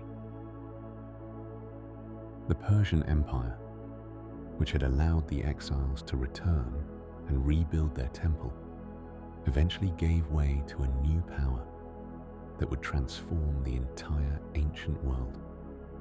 In the year 334 BCE, a young Macedonian king named Alexander crossed into Asia Minor and began a campaign of conquest that would sweep across the Persian territories like a storm. By 332 BCE, Alexander had reached the Levant, moving through the coastal regions where Jerusalem and Judea lay inland. The ancient sources tell us that Alexander's conquest was swift, and while details about his interaction with Jerusalem remain debated among historians, what is certain is that his arrival marked the beginning of a new era. Alexander's conquests brought Greek culture, language, and ideas into regions that had been dominated by Persian administration for 2 centuries. This process, which we call Hellenization, would profoundly affect Jewish life and thought. After Alexander's death in 323 BCE, at the remarkably young age of 32, his vast empire fragmented among his generals, the Diadochi. The land of Judea found itself caught between 2 major successor kingdoms, the Ptolemies, who controlled Egypt to the south, and the Seleucids, who ruled Syria and Mesopotamia to the north. For about a century, Judea remained under Ptolemaic control, and during this time, something remarkable happened in the great city of Alexandria in Egypt. There, a large and vibrant Jewish community flourished, and as generations passed, many Jews spoke Greek more fluently than Hebrew or Aramaic. According to an ancient account called the Letter of Aristeas, scholars began translating the Hebrew scriptures into Greek during the reign of Ptolemy II Philadelphus. This translation, known as the Septuagint, would become profoundly important for spreading biblical ideas throughout the Mediterranean world. The name Septuagint, meaning 70, comes from the tradition that 70 or 72 translators worked on this project. In 198 BCE, the political situation shifted when the Seleucid king Antiochus III defeated the Ptolemies and brought Judea under Seleucid control. Initially, the Seleucids maintained the traditional Jewish privileges, but tensions gradually emerged. The pressure of Hellenization increased, and divisions appeared within Jewish society itself. Some Jews, particularly among the aristocracy and priesthood, embraced Greek customs, building gymnasiums and adopting Greek names and dress. Others resisted these changes, seeing them as threats to traditional covenant faithfulness. The crisis reached its peak under Antiochus IV Epiphanes, who ruled from 175 to 164 BCE. Facing opposition in Judea and needing funds for military campaigns, Antiochus intervened directly in Jewish religious life. Ancient sources, including the books of Maccabees, describe how he plundered the temple treasury, prohibited traditional practices, including Sabbath observance and circumcision, and in the year 167 BCE, desecrated the temple by erecting an altar to Zeus and offering sacrifices that violated Jewish law. This act of desecration ignited a revolt that would transform Jewish history. The resistance began in the town of Modin, where a priest named Mattathias and his 5 sons refused to participate in pagan sacrifices. What started as local resistance grew into a guerrilla war led by Mattathias' son Judah, who earned the nickname Maccabeus, possibly meaning the hammer. The Maccabean revolt, as it came to be known, achieved what must have seemed impossible. A small group of fighters gradually won victories against Seleucid forces and eventually recaptured Jerusalem. In 164 BCE, exactly 3 years after the desecration, they cleansed and rededicated the temple. This event is still commemorated in the Jewish festival of Hanukkah, the festival of dedication. The Maccabean success led to the establishment of an independent Jewish state under the Hasmonean dynasty, named after Mattathias' ancestor, Hasmon. For the first time since the Babylonian conquest, nearly 4.5 centuries earlier, a Jewish kingdom existed with real political autonomy.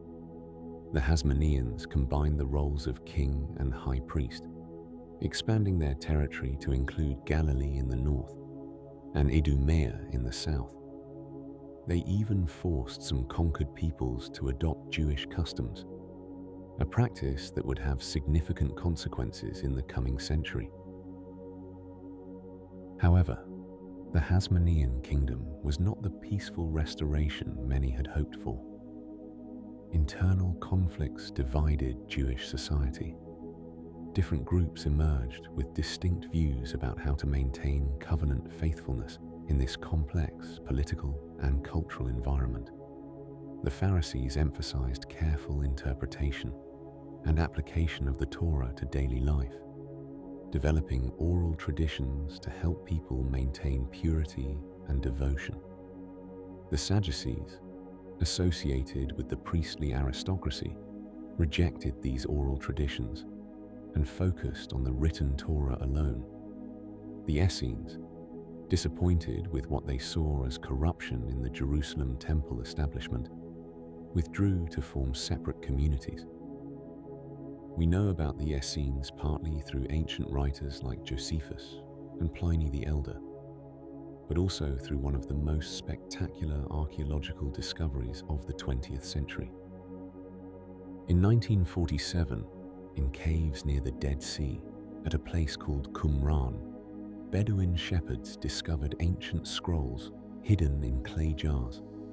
Over the following years, archaeologists found more scrolls in 11 caves, containing texts that had been preserved in the dry desert air for nearly 2,000 years. These Dead Sea Scrolls include the oldest surviving copies of biblical texts, some dating to the 2nd century BCE, as well as previously unknown works that reveal the beliefs and practices of a Jewish community living near the Dead Sea. The scrolls show us a group expecting divine intervention and preparing for a cosmic battle between the forces of light and darkness. They maintained strict purity rules and studied scripture intensively, seeing themselves as the true, faithful remnant. The Hasmonean kingdom lasted less than a century. Internal conflicts weakened it, and a new power was rising in the west. Rome had been gradually expanding its control throughout the Mediterranean, and in 63 BCE, the Roman general Pompey intervened in a Hasmonean civil war. He entered Jerusalem, and according to the ancient historian Josephus, even entered the Holy of Holies in the temple, though he took nothing from it. Judea became a client state of Rome, marking the beginning of Roman involvement that would define the region for centuries.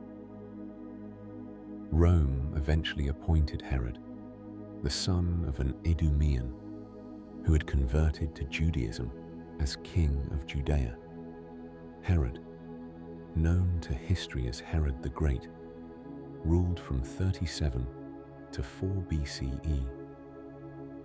He was a builder on a magnificent scale, reconstructing the Jerusalem temple into one of the architectural wonders of the ancient world.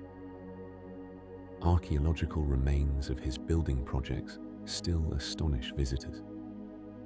The massive platform he constructed around the temple, the fortress of Masada rising dramatically from the desert, the port city of Caesarea Maritima with its impressive harbour.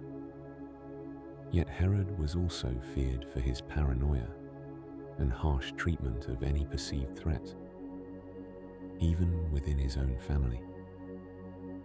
By the time Herod died, Jewish society was diverse and complex, with various groups holding different hopes for the future. Some waited for a Messiah, an anointed one who might restore David's kingdom. Others focused on maintaining covenant faithfulness through careful observance of the law. Still others accommodated themselves to Roman rule. The temple in Jerusalem stood magnificently renewed, a center of pilgrimage and sacrifice, while Roman governors and local rulers maneuvered for power and control. The stage was set for new movements and voices to emerge, speaking to a people with ancient memories and urgent hopes, living between the glories of their past and an uncertain future. As the Persian Empire gave way to Greek rule, and Greek influence eventually yielded to Roman power, the small province of Judea found itself at the crossroads of empires. The cultural and political landscape we explored in the previous chapter had set the stage for one of the most transformative periods in Western history. It was into this complex world, during the reign of the Roman Emperor Tiberius, that a Jewish teacher from the Galilean village of Nazareth began his public ministry. The historical evidence for Jesus comes from multiple sources, both within and beyond the Christian tradition. The earliest writings about him appear in letters written by Paul, composed roughly 20 years after Jesus' lifetime. The Gospels themselves, written between approximately 30 and 70 years after the events they describe, provide 4 distinct portraits that share common elements, while each offering unique perspectives. Beyond Christian sources, the Jewish historian Josephus, writing in the late 1st century, mentions Jesus in his Antiquities of the Jews, though scholars continue to debate the extent of later editorial additions to this passage. The Roman historians Tacitus and Pliny the Younger also reference early Christians and their founder in writings from the early 2nd century. Understanding Jesus requires placing him firmly within his 1st century Jewish context. He lived during a time when Galilee and Judea were under Roman occupation, administered through local rulers like Herod Antipas in Galilee and the Roman prefect Pontius Pilate in Judea. Archaeological excavations at sites like Sepphoris, just a few miles from Nazareth, reveal the Hellenistic influence that permeated the region, with its theatres, Roman-style streets, and cosmopolitan atmosphere existing alongside traditional Jewish villages. Jesus' teaching drew deeply from Jewish traditions we've encountered throughout our journey. His parables echoed the wisdom literature. His ethical teachings resonated with prophetic calls for justice and mercy. And his interpretation of Torah reflected the vibrant debates among various Jewish groups of his time. The Gospels present him engaging with Pharisees, Sadducees, and common people, teaching in synagogues and open spaces, and making pilgrimages to Jerusalem for the major festivals as observant Jews did. The movement that formed around Jesus began within Judaism, and its earliest followers were all Jewish. After Jesus' execution under Pontius Pilate, a date most scholars place around 30 CE, his followers claimed experiences of resurrection that transformed their understanding and energized their mission. The Book of Acts, written by the same author as the Gospel of Luke, describes the early community in Jerusalem and the gradual spread of the message beyond Judea. A crucial figure in this expansion was Paul, a Pharisee from Tarsus in modern-day Turkey. His letters, the earliest Christian documents we possess, reveal both the challenges facing early communities and the development of theological ideas. Paul's insight that Gentiles could join this movement without full conversion to Judaism proved revolutionary, opening the message to the wider Mediterranean world. Archaeological discoveries in cities like Corinth, Ephesus, and Philippi, where Paul established communities, help us understand the urban environment in which early Christianity took root. The writing of the Gospels began as the generation of eyewitnesses began to pass away. Mark, generally considered the earliest Gospel, probably written around 70 CE, presents a fast-paced narrative emphasizing Jesus' actions. Matthew and Luke, written perhaps a decade or two later, incorporate much of Mark's material while adding birth narratives, extensive teaching sections, and resurrection appearances.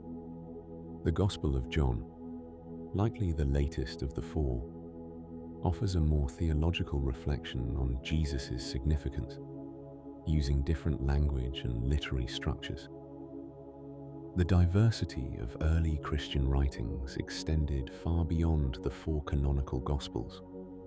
Numerous other texts circulated in early communities, including the Gospel of Thomas, discovered among the Naj Hammadi manuscripts in Egypt in 1945, which contains sayings attributed to Jesus without narrative framework. The process by which certain texts came to be recognized as authoritative while others were not took centuries. Early church leaders like Irenaeus in the 2nd century argued for the unique authority of the four Gospels we now have, but complete consensus on the New Testament canon didn't emerge until the 4th century. The Book of Revelation, written probably in the 90s during a period of tension between Christians and Roman authorities, draws heavily on Jewish apocalyptic imagery we encountered in books like Daniel. Its vivid, symbolic language addressed the challenges facing churches in Asia Minor, while looking toward ultimate restoration and renewal. Archaeological evidence illuminates the world of early Christianity in remarkable ways. The discovery of early papyrus fragments, including a small piece of John's Gospel dating to the early 2nd century, demonstrates how quickly these texts spread. Excavations of house churches in places like Dura Europos in Syria reveal how communities gathered for worship before the construction of dedicated church buildings. Inscriptions and artifacts document the presence of Jewish and Christian communities across the Roman Empire. The development of the biblical canon represents the culmination of the long process we've traced throughout our journey. The Hebrew Bible took shape over centuries, with the Torah recognized as authoritative first, followed by the prophets, and finally, the writings. The Christian Old Testament includes these same books, though arranged differently and in some traditions, incorporating additional texts from the Greek Septuagint translation. The New Testament canon stabilized more quickly, but still required several centuries of discernment by communities spread across vast distances.